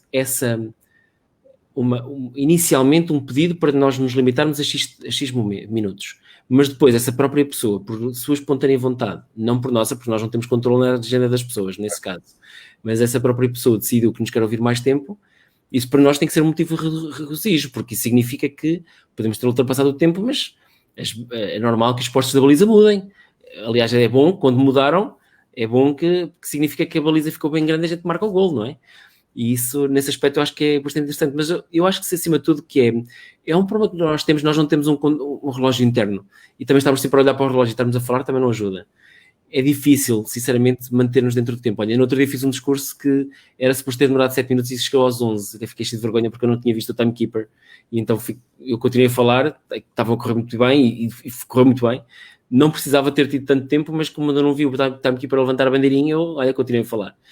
Isto foi há 2 semanas. Aliás, não foi há uma semana. Na semana passada. Mas tu tocaste o tema que é importante, mais uma vez. As sessões contínuas que nós vamos fazendo, esta atenção que também temos que ter com o timekeeper, esta rotina vai-nos fazer a pouco e pouco, em determinados momentos, acabamos de nos lembrar quando dizem temos 10 minutos. Ou, por exemplo, já vi eventos que a malta estende-se e de repente alguém controla o tempo e diz: olha, desculpe lá, sou engenheiro, sou doutor, tem mais 1 minuto. E a resposta é: mas ainda tenho aqui muita coisa para dizer, não é? Isso não vai dar, não é? A capacidade que nós temos de ter para fazer a ponte para o fim é algo que nós treinamos, e sabes perfeitamente, treinamos muito nos Toastmasters. Quando a gente vê nem que seja mesmo o vermelho, e ainda temos muito para dizer, é o treino para fazer a ponte para o final da dentro. E olha, António, deixa-me dizer uma coisa que é muito importante, que é, para quem nos está a ouvir e não for habituado nestas andanças de falar em público, mas que o faça por necessidade, fiquem sabendo, a pior forma de terminar uma intervenção é aquele típico "e era isto". É isto que eu tenho para vos dizer. Oh meu Deus, pronto, já estragou tudo. Estava a correr tão bem, mas agora esta parte final foi mesmo não! E isso é uma das coisas que as pessoas não preparam o fecho, não sabem como é que vão terminar. E pois é mau, não é? É mau porque se nós não fizermos um fecho bem, às vezes há pessoas que fecham e depois parece que voltam um bocadinho atrás e não querem ainda fechar e depois voltam outra vez e finalmente fecham. Cria ali, não têm consciência, mas no público cria alguma ansiedade. As pessoas já querem acabar com aquilo. E isso ajuda a nós termos essa consciência. Temos a consciência que já passou o tempo, já é mais do que suficiente, não há mais nada que tu queiras acrescentar. O que vieres agora a acrescentar vai-te fazer pior. Por isso, graciosamente, despede-te e sai de cena. Isso é algo que nós temos que aprender a fazer. Enfim, é a minha maneira de... Claro que muitas vezes tu estás presente num evento e às vezes nem sequer há título, porque entretanto já há uma agenda, as pessoas já viram, anunciam o orador e o orador começa a arrancar, não é? E como tu sabes, o que fica na cabeça das pessoas é toda a postura que a pessoa tem em palco e pode ser o princípio e o fim. Né? Isso. Para nunca me esquecer, e por causa da questão do tempo, que às vezes posso me estender, é precisamente fazer a ponte entre ou o título do discurso e para fazer a ponte para o final, porque muitas vezes a malta já não se lembra do que é que se disse inicialmente. Certo. E são coisas que nós, nas sessões, treinamos com muita frequência e realmente a maioria, quando faz os seus primeiros discursos, os finais são sempre aliás, um dos desafios que nós temos hoje em dia nos Toastmasters é precisamente, também faço com o Covid, estar 8 horas por dia ou 10 horas por dia, desde manhã até ao final do dia, a assistir a calls e a ter reuniões, seja com quem for, e depois mais 1h30 de sessão, portanto, não é fácil, e por isso as sessões têm que ser animadas e divertidas, que é um must que nós temos estado aqui a promover, mas a verdade é que há muitos membros que acabam depois por se ir embora, e temos esta componente do online que também tem que ser treinada. O saber estar online também tem que ser treinado. Sim. Isso é absolutamente fundamental. Tu tocaste no ponto certo. As pessoas agora estão saturadas. Todos os problemas de Covid e essas coisas da pandemia, obviamente, retiram-nos uma capacidade de atuação e de ação que nós acabamos por nos sentir mais passivos. Depois de estarmos o dia todo em reuniões, depois de estarmos o dia todo ao computador, ainda por cima ainda vamos ao final do dia, de um dia de semana, para mais 1h30, 2 horas ou mais, de estarmos a falar com outras pessoas. Isso cansa-nos. Então, há formas que nós temos de de fazer com que nós próprios, assim, antes de mais, nós em vez de nos estarmos a queixar, nós temos a que ser a mudança. Como dizia o Gandhi, ser mudança. Tão simples como isso. E se nós quisermos ver a mudança nas outras pessoas, nós temos que ser os primeiros a semeá-la. Tão simples como isso. Portanto, se eu acho que eu apanho um bocado de seca numa reunião, eu tenho que garantir que eu vou fazer com que as outras pessoas, na reunião que eu estiver, vão achar a mim interessante. E em vez de estarmos ali no início de uma reunião e as coisas, olha, está outra vez toda a gente a falar muito devagarinho, um monocórdico, sem energia nenhuma, o que é que fazemos? É uma espiral negativa, não é? Estamos sempre a descender. Começamos um nível médio sem expectativas, mas depois começamos a descer. Mas temos de fazer exatamente o contrário. E estavas a dizer muito bem, se tivermos entusiasmo, alegria, se transmitirmos isso para fora, com o ritmo de voz, sorrir, estamos na boa onda, as coisas começam a correr bem. Porque as outras pessoas depois sentem-se bem, nós vemos-los a sentir-se bem, também está a correr bem, nós próprios sentimos melhor ainda, e então aí fazemos a espiral positiva, não é? E depois há uma coisa que eu acho que é fundamental, que eu não sei se já reparaste ou as outras pessoas reparam, que é, estamos sempre a olhar para a câmara. Neste caso aqui, ouçam, vejam como é na CNN, por exemplo, ou na maior parte dos programas de televisão nos Estados Unidos, quando eles fazem entrevistas online, agora também fazem muitas online, eles não estão a olhar para o ecrã onde eles estão. Nós não estamos a ver estas pessoas de lado. De frente, olhos nos olhos, tal e qual, não é? E isso é fundamental. Não faz sentido nenhum estar a falar agora aqui contigo e estar ali a olhar para o lado só por causa de ter aqui imagina um segundo ecrã e estou a ver aqui, a olhar para o António. E o António que está ali a ver também está, por sua vez, a olhar para mim, para outro ecrã. Ou seja, os olhares não se cruzam, pelo contrário, fazem uns X, mas não se cruzam. Quando nós estamos aqui online, ponto final, é olhar para o ecrã e não para o ecrã, não, peço desculpa, para a webcam e não olhar para mais lado nenhum.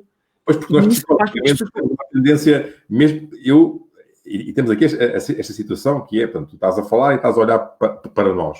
Né? Sim. Eu estou a olhar para ti. Né? Este é o truque que eu faço. Diz. O truque é o seguinte.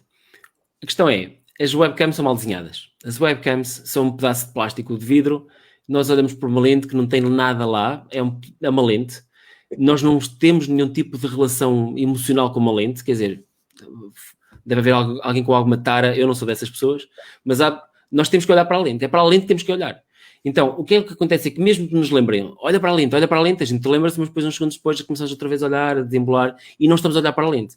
Então resolvemos isto de uma forma extremamente simples, isto funciona com toda a gente que eu vi até agora, sem exceção, que é, colamos ao lado da lente um boneco, ou uma cara de alguém, ou um desenho, um emoji, com uma cara. Literalmente basta 2 pontos e um sorriso. Não é preciso mais nada. Basta um post-it recortado com a parte da goma só. Desenhamos um emoji, um smiley. Pomos ao lado da câmara. Colamos mesmo.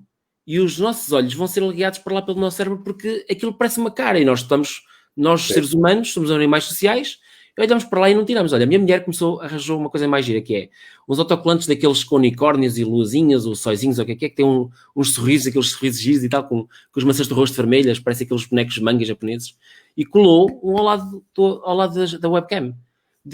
São os autocolantes almofadados que as meninas às vezes põem nos telemóveis, são giros e brilhantes e por aí fora. E desde ele, então, ela que dá aulas muitas horas por dia no Zoom, só olha para a câmera. Não olha para mais lado nenhum, é para a câmara e ponto final. Quando ela fala, está sempre a olhar para a câmara. E agora consegue ter perfeitamente a consciência, porque às vezes ela não está a olhar, está a ouvir o que o aluno está a dizer, aí tem que olhar para o ecrã, é diferente. Mas quando fala, câmara apenas. Ao final de algum tempo vai deixar de ser necessário. Ela agora só está lá porque acostumou-se aos bonequitos lá, mas já não precisa. É curioso porque eu já me apercebi disso várias vezes e tenho essa consciência. Uma coisa é quando estamos no Zoom com 10, 15, 20 pessoas, numa reunião com outros colegas, e como são tantos, não dá para estar a olhar para as 20 caras, para as 30 caras, para as 15, e portanto já olho mais para a câmara, para os 2 minutos de vídeo. Quando estou nestas situações claro que eu também tenho aqui que ver quem põe mensagens no Facebook e tenho que estar atento a esse tipo de situações, e às vezes o meu olhar é notório que estou a desviar. Mas a verdade é que a minha tendência, eu estou a te entrevistar e eu quero olhar para ti. Eu quero olhar para ti, para perceber também a tua liberdade, os teus sinais, mas eu quero olhar para ti. Eu não estou a entrevistar tanto uma câmara. Claro que quando te falo tenho que olhar para a câmara, mas enquanto tu estás a falar, eu estou a olhar para ti. Mas as pessoas que estão a ver, veem que tu estás a olhar para elas, mas que eu não estou a olhar para elas. Não é? Pronto, mas faz parte do dia-a-dia. Eu também vejo muito SNN e comparo realmente uma diferença brutal.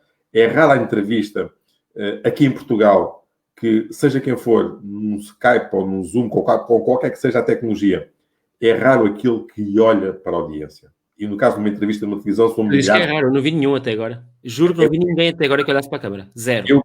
Por causa das eleições, portanto, hoje vejo todos os dias a CNN, vejo sempre as notícias em primeira mão do que vai acontecer, e vejo realmente a postura profissional que aquela gente tem, e mesmo quando estamos numa situação igual a esta, está o entrevistador e o entrevistado, e estão os dois sempre a olhar para a câmara, porque realmente é essa a mensagem. E parece que as coisas estão sincronizadas entre o entrevistado e o entrevistador, porque a mecânica da linguagem não verbal, e é técnica de todos os dias, todos os dias e muitas horas por dia, naquilo também é verdade, que tem que ser assim. Mas faz uma confusão aqui em Portugal, a maioria não faz isso. Mas eu espero, sinceramente, mas é que o Zoom e outras plataformas online comecem a desenvolver software para que, quando detectarem que nós não estamos a olhar para a câmara, que alterem os nossos olhos para fazer com que, em tempo real, que nós olhemos para a câmara. É assim, é espetacular. Eu estar a olhar para baixo, neste momento agora estou a olhar para ti a cerca de 20 centímetros da câmara. E se eu pudesse estar a olhar para ti, mas os meus olhos, na verdade, para quem está a ver, fizesse como se eu estivesse a olhar para a câmara, isso era maravilhoso, eu pagava por isso. E se eu conseguia fazer isto, deixa-me só dizer uma coisa que é, como sabes, eu tenho aquele programa, olha, era mais ou menos esta hora, às quintas-feiras, às 9h30 da noite, há conversa sobre comunicação. Se quiserem, podem ir ao YouTube, procurem a conversa sobre comunicação e encontrarão lá 22 episódios até agora. Todos os episódios, sem exceção, estou sempre a olhar para a câmara. Claro, quando é que há exceções? É como tu dizes, quando olhamos para os comentários, a ver se há alguma coisa que tínhamos que estar com atenção, mudar uma imagem ou quê. Mas fora isso, quando eu estou a ouvir, mesmo quando eu estou a ouvir a pessoa com quem eu estou a falar, eu não estou a olhar para essa pessoa. E é só antes de entrarmos ao vivo e depois de fecharmos o live, é que eu estou a olhar para a pessoa e vejo sequer como é que a pessoa está vestida, porque eu só estou a olhar para a câmara e ponto final. Mas é o melhor. Voltando ainda aí, vamos ver como é que é uma conversa entre aqueles comentadores habituais na SIC, na TVI, na RTP, que estão lá em estúdio. E eles falam entre eles, e a ideia é que nós estamos a ver uma conversa. Nós somos externos. Mas não somos externos porque nós queremos ser externos. Nós somos externos porque a forma como eles falam, e ainda mais em estúdio, a maior parte das vezes, nestes casos em particular em estúdio, eles estão a falar um para o outro e as câmaras, obviamente, não podem estar ali a meter-se no alinhamento do olhar. E então o que é que eles fazem? Tem uma câmara para cada um, eventualmente, uma mais panorâmica, mas nós estamos sempre de fora. E sentimos de fora. Sentimos que aquilo é uma conversa entre duas pessoas que não somos nós. Vamos ver a CNN e outros. O que é que acontece? Nós ali parece que estamos no meio daquilo, parece que estamos no meio da troca de gadardetes, que às vezes acontece também, e as pessoas estão sempre a olhar para a câmara, ou seja, sempre a olhar para mim quando eu estou a ver. Eu acho que isso é espetacular. Claro, que o resultado, eu estou ali no meio dos dois, eu estou a olhar ali para duas caras lado a lado, às vezes três, às vezes mais, com aqueles painéis, não é? E eu estou a ver que toda a gente, sem dúvida, a olhar para mim. Eu aí sinto-me parte daquele processo. Mesmo que eu não possa falar, mesmo que eles não me ouçam, eu sinto-me parte do processo. Mas da forma como nós fazemos na Tugalândia não acontece. E às vezes estão 2, 3, 4 no Zoom, enfim, nas ferramentas que têm, e tu vês os 4, os 5 estão todos a olhar firmemente. Eu estou em casa e estou a ver que eles estão a olhar para mim. Não é? Tiveram que ter um bom treino no momento, porque aquilo não é fácil de se fazer. Eu só vi uma exceção recentemente, foi num programa, olha, estava a passar na RTP3, era o programa da Cristiana Mampur, e havia uma senhora que é como é que se chama? Enfermeira, e ela claramente não tinha este treino de falar para a câmara, e ela sim, olha, foi o único caso que eu vi até agora, nestes meses todos, desde março, desde que começou esta confusão toda, de uma pessoa que eu vi na CNN que não estava a olhar para a câmara, porque até ali, tudo o que é comentador ou não comentador, pessoas profissionais ou não de comunicação, todos eles olham. Lá está. Eu acho que isto faz uma diferença enorme, porque eu não gosto de estar a falar com alguém e a pessoa está a olhar para outro sítio. Como tu dizes muito bem, também não é em pessoa, frente a frente. Não podemos estar a olhar olhos nos olhos durante horas seguidas. Isso aí é psicopata, não é? Quer dizer, calma. Mas aqui online tem que ser. tem mesmo de ser isso. Há pessoas que têm aquele tipo de portátil que a câmara vem de baixo. Não é? Parece que a câmara está de baixo. Não, realmente, às vezes é complexo. E eu vejo isso no dia-a-dia, por isso é que eu estou sempre insistente quando falo com os Toastmasters, com os membros e mesmo aqueles membros que às vezes pensam já estão fartos e não vão renovar. E a mensagem é esta, porque eu, a partir de hoje, já tenho tanta coisa. eu não tinha aqui os meios, mas portanto, eu só vou amanhã para baixo. No sábado, de certeza absoluta, que eu vou já arranjar um bocado de autocolante, papel autocolante. É um post-it, é só um post-it, mais nada. Mas estás a ver, contigo eu tenho aqui o clique para fazer. Outras pessoas que estejam a assistir. Deixa-me dar aqui umas dicas. Para quem nos ouve, posso dar umas dicas sobre como é que nós fazemos isto da webcam? Para mim é muito simples. Primeiro ponto, a webcam tem que estar virada. Diz. Estamos com 1h15, mas podemos continuar. Por mim, eu posso ficar aqui a noite toda, é só tu é que mandas. Mas deixa-me só dizer isto, que é o seguinte, que eu vejo, quando eu entro numa nova sessão com pessoas que eu estou a iniciar, lá está, uma conversa, eu noto, começo logo a ver como é que as pessoas se prepararam. Por exemplo, esse é um dos problemas, que é, há pessoas, a maior parte das pessoas, estão muito próximas da câmara e com a câmara de baixo para cima. Resultado, das linhas daqui dos lados, estas linhas que agora, com licença, deste lado e deste lado, em vez de estarem verticais como agora, o que acontece? Este, por acaso, agora tinha que afastar para se ver mais, porque isto aqui corta os lados, mas tipicamente estão assim a convergir para cima, que significa imediatamente que aquelas linhas, na verdade, são paralelas, mas como a câmara está virada de baixo para cima, estas câmaras são grande angular, elas fazem as linhas convergir. É engraçado que no Teams, as imagens virtuais de fundo, aquelas imagens que nós podemos substituir com imagens de fundo, já são assim. Eu até posso pôr a câmara direita, mas as imagens já são tiradas de baixo para cima, ou seja, eles já partem do princípio que as pessoas são más, que já colocam isso no sítio errado. É muito mau. Então, o ideal é nós pormos a câmara de forma que a lente esteja completamente na vertical, nem inclinada para a frente nem para trás, tem que estar direita, porque assim estas linhas estão direitas, primeiro. Segundo ponto, a câmara deve estar no máximo a uns 5 centímetros do nosso nível dos olhos, por isso neste momento eu estou ao nível dos olhos, estou assim, está a cerca de 10 centímetros mais ou menos, esta distância. Bem, isto é 10 centímetros. Porquê? Porque se a câmera também estiver muito alta, eu próprio, assim, até fico demasiado hirto, também não tem muita piada, né? Ou então há pessoas que ainda põem a câmera mais alta, porquê? Até acham que vão ficar com o pescoço mais direitinho e tal, até não se vê a papada, não é? É uma grande preocupação. Então, estão a ver de cima para baixo. Eu olho para isto, parece um bocado a máquina da vaidade, parece os Instagrammers da vida, não é? Que fazem assim, falam e tudo, e eu, calma, já me sinto manipulado só disto, só de ver isto já fico mal. E outra coisa muito importante é a iluminação. Por exemplo, eu aqui em casa, a esta hora da noite, eu tenho esta luz toda porque tenho à minha frente, não a iluminação do dia-a-dia, mas, obrigado Vasco, mas arranjei um ring light, uma daquelas anéis com neon, não, com LEDs, e que ajudam a preencher a face de um lado e do outro, de cima e baixo, e preenche bem a luz. A iluminação é fundamental, por exemplo, termos uma janela por trás durante o dia.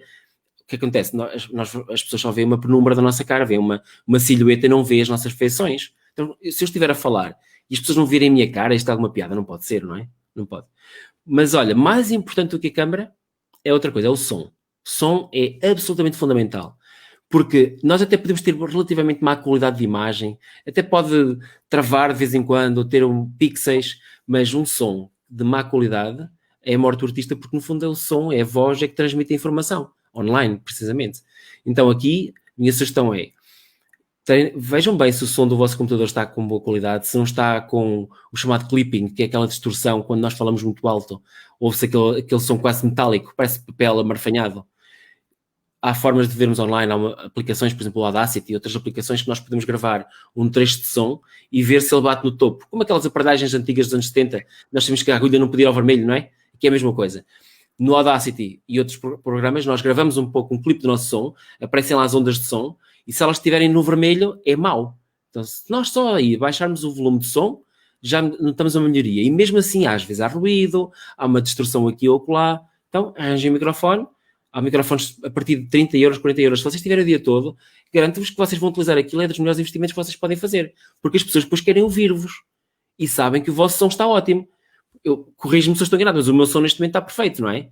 Não há ruído nenhum, não trava, e isso é bom para quê? Porque as pessoas me ouçam. Agora, eu podia estar a dizer estas coisas todas, mas se o som estivesse má qualidade, as pessoas iam-se embora, não é? As pessoas não vão gostar porque é a mesma coisa que na rádio. Eu passo por uma rádio muito boa, mas passo por um túnel, desligo o canal, não vou estar ali um túnel todo a ouvir um som horrível, não é? O som é fundamental. Portanto, imagem, som e iluminação são aspectos técnicos que mesmo antes de abrirmos a boca, temos que os resolver. Online é fundamental. E para quem está online o dia todo, em reuniões, se começarem a fazer essas pequenas alterações, arranjar uma boa iluminação frontal ou então lateral, já estiveste aqui contigo o Nelson Emílio, certo? Sim, sim, sim. O Nelson tem um estúdio espetacular, com uma softbox e tudo. É assim que tem que ser feito. Quem passa o dia todo, quem depende disso, tem que ser. Diz. O próprio Nelson me teve a explicar que ele tem por trás, tem uma espécie de enfim, não é bem um telemóvel, mas é parecido, que tem, projeta luz contra a parede, que é para que ele se possa... Não haja uma sombra por trás, por exemplo. Exatamente. Aliás, uma das coisas que eu fiz recentemente foi, porque eu tenho em casa um problema com a luz, né? Estava sempre escuro, e tinha um portátil, agora já tenho um portátil vinha folha, mas tinha um portátil já com alguns 8 anos, e a câmara tinha ali alguns problemas. A primeira coisa que fiz foi, mesmo para as reuniões, ao final do dia, o inverno, às 5 já começa tudo a escurecer, foi comprar aquelas luzes redondas, aquelas circulares. É isso, os anéis. E é espetacular isso. E logo aí é uma diferença, mesmo durante o dia. E olha, uma dica, aliás, uma dica para isto que não basta comprar isto, é preciso garantirmos que ela é regulável em intensidade e é regulável na temperatura da cor, porque durante o dia precisamos de uma cor mais fria, durante a noite precisamos de uma cor mais quente. Exatamente. Isso faz muita diferença. Se eu agora tivesse aqui a luz do dia, isto parecia tudo azul. Exatamente. Ia parecer mal. Então, mas durante o dia é isso que é preciso. E essa regulação é fundamental, senão não vale a pena comprar todo. Eu já há algum tempo já tinha pensado nisso, mas pronto, hoje trouxeste o tema, realmente que é esta preocupação. Para quem tem muitas horas por dia, por motivos profissionais, independentemente, quer a vender os serviços ou fazer palestras, ou numa situação mais pacífica, que é a minha, que eu todos os dias tenho calls e tenho sempre pessoas, até mesmo às vezes eu sou obrigado, por questões profissionais, a pôr o fundo por trás de mim. E eu noto a diferença do fundo com uma boa luminosidade ou com uma má. Eu já noto essa diferença. Completamente. E acho que quase devia ser um acessório obrigatório, não é? Que toda a gente devia ter hoje em dia, nem que seja por o impacto de uma entrevista de emprego, por exemplo. Esse é um dos casos principais. Nós temos poucos minutos para fazer uma boa impressão. Não podemos ter desculpas. Se nós quisermos aquele emprego, temos que parecer o mais natural possível. E isso passa, muitas vezes, o natural passa por sermos artificiais noutros aspectos. Por exemplo, está aqui o Vasco Lopes, perdão, também foi um dos membros fundadores do Cluta, está aqui a dizer, o Lenovo dele tem uma webcam por baixo do ecrã. E há, de facto, isso, exatamente. E Vasco, é muito fácil. Tens que pôr uma série de livros aí por baixo, umas caixas, de forma que a webcam esteja ao nível, um bocadinho abaixo do nível dos teus olhos, e eventualmente, se for necessário, virar um bocadinho, inclinar um pouco o portátil, de forma que a webcam esteja virada de frente, ou seja, que esteja completamente na horizontal, a linha que esteja na horizontal. E isso faz diferença, porque ainda agora temos um colega novo há poucos meses no Cluta, que tem exatamente também um Lenovo, que também tem uma webcam que está junto ao teclado, que é giríssima por uma questão de privacidade, porque é uma webcam mecânica que nós premimos, ela sai, premimos, ela entra, como se fosse aqueles faróis dos Porsche dos anos 80, não é? E então... Exatamente, sabes, é isso, não é? E isso é giríssimo, é espetacular. Mas em contrapartida, nós víamos este colega com uma câmara de baixo para cima, ele estava sempre a olhar para cima, então nós nem sequer víamos o contacto, nem sequer víamos os olhos dele. Eu disse-lhe, arranja-me uma webcam rápido. E notou-se, ele ontem foi Toastmaster pela primeira vez e foi incrível. Ele não conseguiria fazer aquilo, de certeza, com uma câmara tipo a 45 graus de baixo para cima, não pode, não é? É isso, Vasco, boa. Já confirmou. Muitas caixas por baixo. Neste momento tem uma caixa, tem uma Mac, tem uma caixa que tem para aí uns 10 cm de altura, para ter esta altura. E tem outra ainda mais alta, que tem uns 15, ok? Que em algumas situações até é preferível algo um pouco mais alto. Depende da altura que eu estou nesta mesa e tudo. Temos que experimentar isto. Uma coisa também que eu faço, antes de entrar online, sempre, por exemplo, ainda há um bocadinho, antes de entrar, eu vou aqui ao programa do... Como é que ele se chama mesmo? Deixa eu ver como ele se chama aqui. Chama-se Photo Booth, que é do Mac, que é um pequeno programa que liga a webcam e eu ajusto e vejo, ok, está bem. Antes mesmo de falar contigo, eu já ia com a webcam direitinha. Imaginem que vocês vão a uma entrevista ou vão a uma conversa com um comercial, qualquer uma empresa, por favor, ajustem-se da mesma forma como vocês vão no elevador, ajustam a gravata em frente ao espelho, aqui façam a mesma coisa, tem outros espelhos também se photobooth. Isso completamente... E são essas pequenas coisas que às vezes quando eu ouço a Toastmaster dizer que já estão fartos, já estão cansados e não vão renovar... Mas se fizerem isto, não ficam. Esquece isso. Isto tem muito impacto hoje em dia, cada vez mais. Há 2 ou 3 semanas tive uma formação espetacular com o Lério, conhece o Lério Cunha, e estivemos o dia todo, começámos à 1 da tarde, e depois eu tive que sair um pouco mais cedo e fui para uma formação minha na Ange, estive até às 11 da noite. Foi das 13 às 23. 10 horas seguidas. Tivemos um intervalo assim, tipo 10 minutos para ir à casa de banho e voltar. Ao fim dessas horas, eu não estava cansado. Eu estava on fire. porque aquilo tinha corrido bem, eu estava a dar o meu melhor, também via que as outras pessoas também estavam a corresponder. E foi espetacular, eu estava mesmo cheio de energia. Claro que essa energia, essa adrenalina dura uma ou 2 horas, mas depois vem o cansaço na mesma. Mas depois já vem o cansaço normal, não é? Quer dizer, quem está 10 horas numa reunião, de certeza absoluta que vai ficar cansado, não é?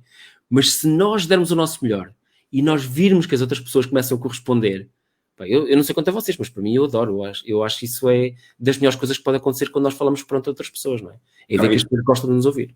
Não, isso sem dúvida, porque apesar de nós no online não termos o contacto direto, mesmo que às vezes, aqui no nosso caso, ok, há muita gente que não está, gostaria de assistir, não está a assistir, ele vai ser depois, vou colocá-lo no YouTube e partilhar, mas a verdade é que as pessoas têm que sentir e sentirem-se, por exemplo, eu admiro de todas as interações que eu tenho à data, das 2 melhores que eu já vi até hoje, foi a do Nelson e a tua. Tu tens um aspecto muito claro, tudo é quase que dá para ler, tipo uma coisa que eu faço muito, quando vejo a malta a fazer entrevistas na televisão, com base numa, que está em casa, estou sempre de lado a tentar ler os nomes dos livros, os nomes dos livros e o que é que tem nas prateleiras. Mas dizem, mas é uma coisa, há muita gente que diz que nós não devemos ter fundos que distraiam, eu sei, é um risco, mas eu prefiro este do que estar perante só uma parede branca, porque eu acho que nós não devemos ter paredes brancas nas nossas casas, sinceramente. Sou contra isso. Contra a parede, não. A parede deixa estar lá, mas que esteja coberta. Mas realmente, eu noto que realmente, já que estamos a falar disto de maneira muito, muito aberta, portanto, eu não tenho a percepção de tu voltares-me a ver, porque eu estou num Wi-Fi de um hotel e, portanto, há aqui muitas restrições. Eu noto, por exemplo, quando tu mexes a mão é nítida no movimento. Eu mexo a minha mão e vem uma penumbra, não é? Portanto, isto acho que provavelmente... Deixa-me dar mais uma dica. Sabes como é que se resolve isso? No StreamYard e não só, é ter um cabo de rede ligado do computador ao router. Que num hotel não é fácil, porque tens de estar junto ao router e tens de ter um cabo contigo. Mas eu estou perto, estou aqui na minha sala onde eu posso ter o cabo de rede. Se eu estivesse noutro lugar da casa, já não conseguia. O cabo de rede tem para aí 15 metros, mas não ia para o quarto. Não é? Eu tenho o Wi-Fi, mas tenho sempre o cabo ligado diretamente, porque pronto, tenho mais largura de banda, como é óbvio, não é? Sim. Mas realmente são estes pequenos pormenores que nós também temos que nos adaptar. Portanto, se eu já sei que aqui no hotel tenho esta dificuldade com o movimento rápido, portanto, vou ter que movimentar devagarinho, mas mesmo assim... Isso mesmo. Mas termos a consciência das dificuldades que temos e perante a quem nós nos estamos, entre aspas, a vender, não é? Portanto, com o cliente, com o fornecedor, sim, com o colega, com o chefe, seja o que for, mesmo no âmbito dos toast de massas, é nós fazemos esta mini preparação e que o impacto é completamente outro, não é? Totalmente diferente, é mesmo. Agora, diz isto. Não, estava totalmente a concordar contigo. Nós estamos muito habituados a vida de irmos falar em pessoa com outras pessoas e sabemos como é que o devemos fazer. Compramos um fato, temos uma gravatinha, aquela coisa toda. Quer dizer, nem sempre é necessariamente a gravata, eu só estou a caricaturar. Mas nós sabemos o que é que temos que fazer, sabemos que temos que chegar mais cedo, sabemos que se quisermos chegar àquela hora temos que fazer uma paragem na autoestrada só com aquela duração e beber o café e andar. Nós sabemos essas coisas todas, porque estamos habituados. E no online há coisas dessas que deixaram de ser necessárias, porque deixamos de precisar fazer o transporte de um lado para o outro, mas há outras que passam a ser necessárias para termos o mesmo tipo de resultado das pessoas com quem nós falamos. E uma delas é falar com 5 ou 10 vezes mais entusiasmo do que nós falávamos antes. E mesmo assim parece pouco. Porque eu pessoalmente, digam vocês, diz-me tu, e obviamente se houver pessoas que ainda estejam a ver, espero que sim, que não tenham desistido ao fim de uma hora e meia. É assim, a minha percepção é que é muito melhor nós estarmos a ser entusiasmantes e entusiasmados quando nós estamos online, porque isso atrai mais facilmente as pessoas e as pessoas depois, com essa atenção, também nos querem ouvir, também nos querem compreender, do que se nós formos pessoas que somos muito mais direitinhos, mas que não variamos praticamente nada a nossa voz, somos mais monocórdicos. Damos muito ao respeito. Nós queremos investir na credibilidade. Mas isto é seca! Não pode ser! Não pode! É claro. Não é isso. E como dizem, é quando a gente, aliás, já fisicamente ou presencialmente, o impacto é o mesmo também, não é? Eu já vi uma vez, ao 2013, vi uma apresentação de um indivíduo que foi 15 minutos. Foi das melhores apresentações que eu já vi até hoje na minha vida. Uhum. Cada palavra que ele dizia era um slide, como imagem. E o slide da imagem dizia ou estava escrito, ou de maneira empírica, era o que ele tinha acabado de dizer. Certo. Portanto, o homem tinha 10 minutos e deve ter passado, não sei o quê, 1000 palavras, eram 1000 imagens a passarem constantemente. Portanto, claro que ele tinha aquilo muito bem treinado, não estava a ser controlado, mas era fantástico porque era quase que não era preciso estar a vê-lo. Bastava estar a ouvi-lo e a olhar para as imagens, e a capacidade que nós tínhamos de absorção do conteúdo que eu estava a dizer era uma coisa fabulosa. Muito difícil de fazer, mas realmente a verdade é dinâmica. A seguir, ele foi um professor universitário durante 10 minutos a falar. Foi o que tu disseste há bocadinho. Que seca. Acho que as pessoas não têm consciência que quando querem transmitir uma imagem de credibilidade, de solidez, de seriedade, na verdade estão a ser sisudas. E isso nós não podemos ter. Nós não podemos ter pessoas... Obrigado, João. Nós não podemos ter pessoas... Não podemos dar-nos ao luxo de sermos sisudos pelo simples facto de que quem nos vai ouvir não vai achar piada nenhuma, não vai querer ouvir-nos, não é agradável. Nós também não gostamos de ver pessoas sisudas. Uma coisa é... Vamos lá ver. O que eu vou dizer agora a seguir não é suportado pelos dicionários. Eu já fui aos dicionários, já fui ao Primeirão, já fui à Porta Editora, e para eles, série e sisudo é a mesma coisa. Eu gostava, e a partir de agora, dia 10 de dezembro de 2020, de mudar oficialmente esta definição. E a definição é, uma coisa é sério, outra coisa é sisudo. Uma pessoa séria é uma pessoa que inspira respeito, que inspira credibilidade, que nós queremos ouvir, que nós damos ao respeito, não é? Nós aceitamos que esta pessoa é autoritativa, ou seja, no sentido que percebe sobre este assunto. Outra coisa é uma pessoa sisuda, que até pode ter estas qualidades todas, mas a pessoa sisuda, independentemente de dominar ou não dominar o tema, é uma pessoa que simplesmente não sorri, não transmite boa energia, não fala com entusiasmo, não se quer sentir esse entusiasmo nem a paixão, e acha que aquilo é o suficiente porque aquilo é que deve ser. E não é de todo. Portanto, eu gostava muito de separar estas duas definições, porque temos duas palavras tão boas e que podem tão mais facilmente as duas juntas abarcar a realidade do que é o sério e o sisudo, que é estas duas realidades. Eu acho que podemos aproveitar este momento, desde dezembro de 2020. Decorem aí. Desde 12 de 2020, a diferença do que é o seu sério e sisudo. E isso tem muito impacto da maneira como as mensagens são transmitidas, do ponto de vista pessoal, entre amigos, profissional, mesmo independentemente de ser um ambiente de Toastmasters, mas realmente a energia, a dinâmica, as pausas, o olhar às vezes para determinadas pessoas. Uma vez já tive uma reunião em que eu não sabia quem era o diretor de informática. Estavam duas pessoas, eu sabia que um deles era o diretor de informática e o outro não. E vi-me aflito, porque... Para identificar? Para identificar, não só porque se calhar havia parte das minhas mensagens tinha que ser mais para o diretor de informática, porque é quem tem o poder de decisão e ele tinha que ser ouvido e sentir que eu estou a falar com quem toma a decisão. Se eu canalizo o meu discurso para outra pessoa, eu vou ter um problema. E às vezes é tal o problema da escuta ativa que falávamos há bocado, de que identificar quem é a pessoa, o número 1 ou o número 2, porque o meu discurso depois varia consoante a pessoa. Uhum. Mas a verdade é que depois somos pessoas sisudas nisto, não é? Tudo vai contra nós. Se levarmos aqui o tal quebrar o gelo inicial e notarmos a nossa dinâmica e sermos um pouco extrovertidos e às vezes o humor QB, que também não é fácil, também depende de muitas pessoas, mas realmente tudo isto depois acaba por colmatar alguns erros pelo facto de nós não sermos sisudos, não é? Porque sendo sisudo, depois tu ficas, como eu digo, escangalhado, não é? Portanto, nada se apanha, não é? E a propósito disto, havia um tema que era para buscar há bocadinho, mas depois as conversas vão dando aso e também deixo-te aqui a falar. Há bocadinho falaste de uma coisa muito curiosa, que é um desafio muito grande para os Toastmasters e nem todos gostam, e curiosamente foi aí que eu te vi pela primeira vez. Eu, salvo erro, foi Leiria 2015, num concurso em que estava do humor. Não sei se foi esse que estavas-te a referir, que estavas vestido de very British, foi o concurso de inglês. Já sei. Que talvez uma competição de humor, sim. Com o Paulo, que estava a fazer o papel de vaca, tinha salvo erro, acho que foi esse. Pelo menos acho que ficaste nesse segundo ou terceiro, o que é que foi. E tem precisamente a ver aqui duas coisas, que é falarmos em inglês, ou numa língua estrangeira, neste caso o inglês, apesar de tu dominares perfeitamente a língua, Achas diferente o teu estar na comunicação, da maneira como tu comunicas? Muito diferente, muito diferente. E eu acho que, em alguns aspectos, eu acho que até me vêm mais facilmente as palavras em inglês à cabeça e consigo articular e não tenho problemas nenhuns.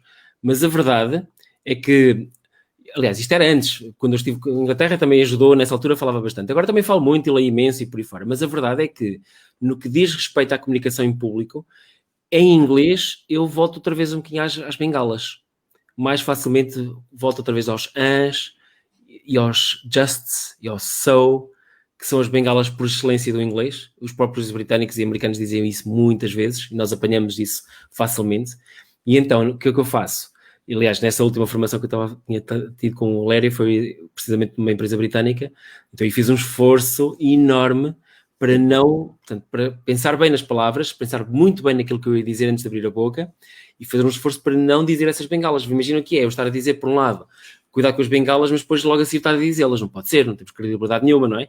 Então tinha que fazer esse esforço e consegui, mas é um esforço muito consciente que eu já não preciso fazer em português. Eu agora falo em português, normalmente, durante o tempo que for necessário, sem quaisquer bengalas, ou praticamente sempre com bengalas. Já, obviamente há sempre uma ou duas que aparecem, mas tento sempre de uma forma consciente, neste caso nem preciso tentar, é simplesmente as coisas que saem naturalmente.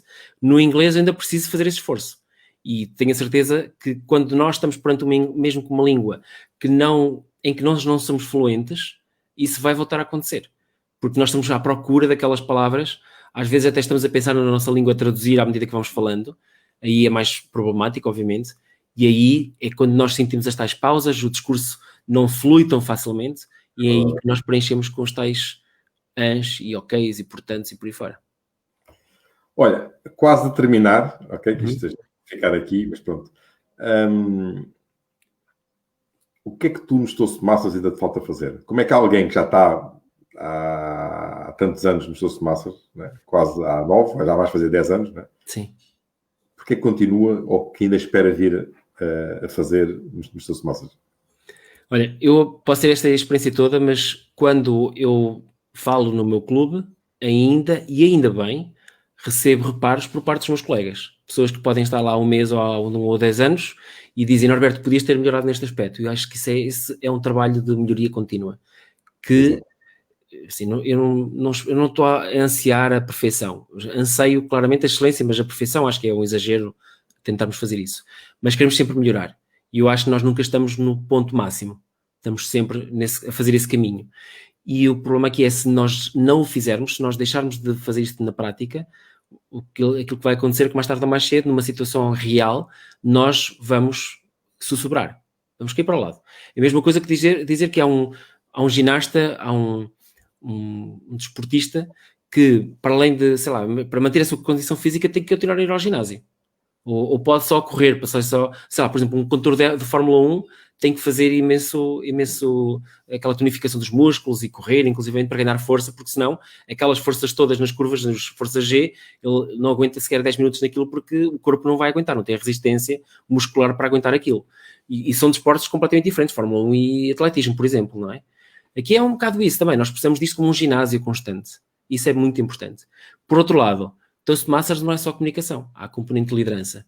Eu tenho um imenso prazer de fazer neste momento parte da equipa core, a equipa central do distrito, que tem a função de Administration Manager, que é literalmente fazer as atas, preparar as reuniões e tudo. É um trabalho giríssimo, na verdade eu não estava à espera que fosse tão engraçado e ajuda-me a perceber bem as regras, ajuda-me a perceber estas questões das interações e das reuniões, mas espero fazer um trabalho, olha, no fundo aquilo que o Nelson também fez, que percorreu praticamente todas estas funções, não sei se foram todas, mas quase, até chegar a District Director, que anseio lá chegar, pode demorar 4 ou 5 anos, porque vou fazer os cargos todos, espero eu, se for eleito também pelo caminho, pode correr mal pelo caminho, mas espero que não, mas espero continuar este caminho no sentido de percorrer as várias funções e só chegar ao nível de diretor que depois eu ter a capacidade de perceber as várias áreas que existem, as várias funções que existem dentro dessa equipa. Porque só assim, de facto, é que nós depois também conseguimos ser líderes, é depois de termos passado pelos sapatos dessas outras pessoas que acabamos depois por liderar, não é? E aprender com elas, não é? E os exemplos que... Completamente, sim. É sempre diferente. Eu acho que o desafio é esse, que estamos sempre a conhecer pessoas e os grupos mudam, às vezes basta sair uma pessoa, entrar uma pessoa, muda completamente a dinâmica do grupo e eu acho isso apaixonante, acho isso muito interessante e conseguimos manter essa performance mesmo quando o grupo vai se vai alterando, se vai adaptando. Acho que isso é um tema que a mim particularmente me fascina. Olha, tradicionalmente, há um programa de televisão que faz aquela pergunta típica como última pergunta: o que é que dizem os teus olhos?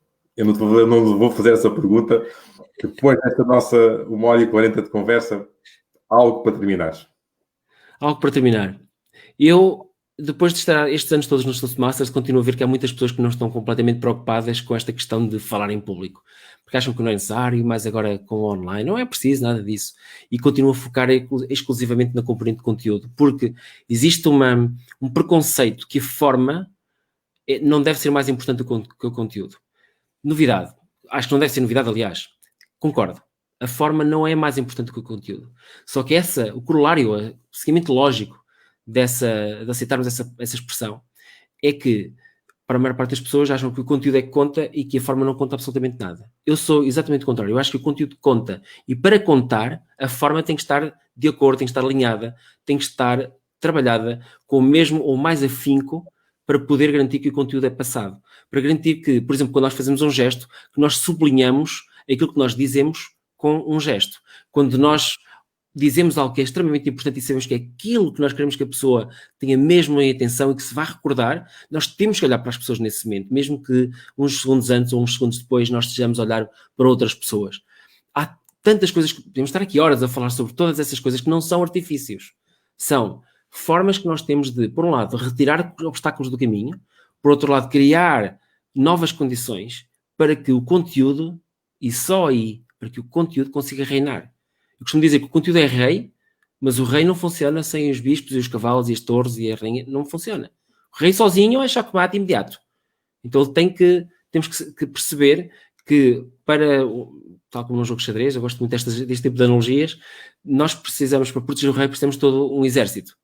E o exército aqui são estas coisas, como é que nós estruturamos uma apresentação, como é que é o aspecto visual dos nossos slides, que sentimentos é que nós devemos ter, que paixão é que nós devemos investir, demonstrar, que tipo de contacto visual é que nós devemos fazer, este tipo de gestos, como é que nós devemos caminhar num palco, são tudo coisas extremamente importantes. E se elas forem mal feitas, quem sofre é o rei, que é o conteúdo. Exatamente. Portanto, esta eu gostava que fosse a mensagem que é: não menosprezem a forma, porque se vocês o fizerem, vão estar a menosprezar o conteúdo também. Okay. Olha, e termino precisamente dessa maneira: não menosprezem todos os vídeos e as conversas que temos tido à data e as próximas que venham aí. E última palavra, vou deixar aqui ao João Afonso a agradecer, do meu lado, a agradecer. O objetivo aqui não é sermos grandes comunicadores, mas acima de tudo é transmitir as nossas histórias, as nossas experiências, trazer estas sensibilidades, porque há muita gente que, eu acredito piamente nisso, que precisa às vezes de um pequeno empurrão para... Há um clube ao lado de si, de certeza absoluta, fisicamente, e no online é só escolher, e de uma maneira muito acessível, sem grandes formalismos. Pouca gente sabe que nos clubes não nos tratamos por doutores nem por engenheiros, é tu cá, tu lá. E é curioso aquilo que estava a dizer há bocado, de que um membro com 20 anos, com 2 ou 3 meses de experiência, Toastmaster, a dar feedback a alguém que é CFO de uma empresa, diretor-geral de uma empresa que está há 5 ou 7 anos nos Toastmasters e está a dar o feedback. E ter essa capacidade de humildade de entender que estamos numa aprendizagem contínua, como tu disseste, isto é um working in process, porque realmente é melhoria contínua, continua sempre, constantemente. Norberto, muito obrigado. Obrigado, António. Obrigado pelo convite. Gostei muito de estar a conversa contigo. Olha, se um dia quiseres fazer isto tipo maratona, 24 horas, trazemos aqui um grupo e fazemos assim um momento assim de non-stop. É uma ideia. Tudo começa por algo assim tão idiota, no sentido negativo da palavra, mas as coisas começam assim, porque não? É algo a ficar aqui nos nossos apontamentos e arranjamos aqui o tempo ideal para juntarmos aqui um conjunto, se calhar, de Toastmasters e, quiçá, no Toastmasters, ligado a esta vertente da comunicação, e ter muita gente aqui para... Temos de mudar a vida a muita gente. Como a ti teve impacto e a mim também teve impacto. E termino precisamente, não é para fazer publicidade do teu livro, mas pronto, é o impacto que isto causa nas nossas vidas. E podemos estar... Obrigado, António. O ecrã com o livro. Obrigado. Obrigado pelo teu convite e obrigado a todos que estiveram aí em casa a seguir-nos. Olha, uma mensagem última, que está aqui uma senhora que fiquei com vontade de juntar a um grupo. Carla, é só... A Carla tem uma fotografia ali na Lagoa do Fogo dos Açores, mas provavelmente não é dos Açores, não é? Mas de onde fores, Carla, diz-nos aí nos comentários e nós entramos em contato contigo e damos-te aí uma indicação de 1 ou 2 lugares onde podes ir. Então Vasco também. Força aí, Vasco. Vamos lá abrir um clube novo. E por que não? Bom, Norberto, obrigado a todos. Muito obrigado. Obrigado. Obrigado e boa noite a todos pela vossa paciência em nos ouvirem.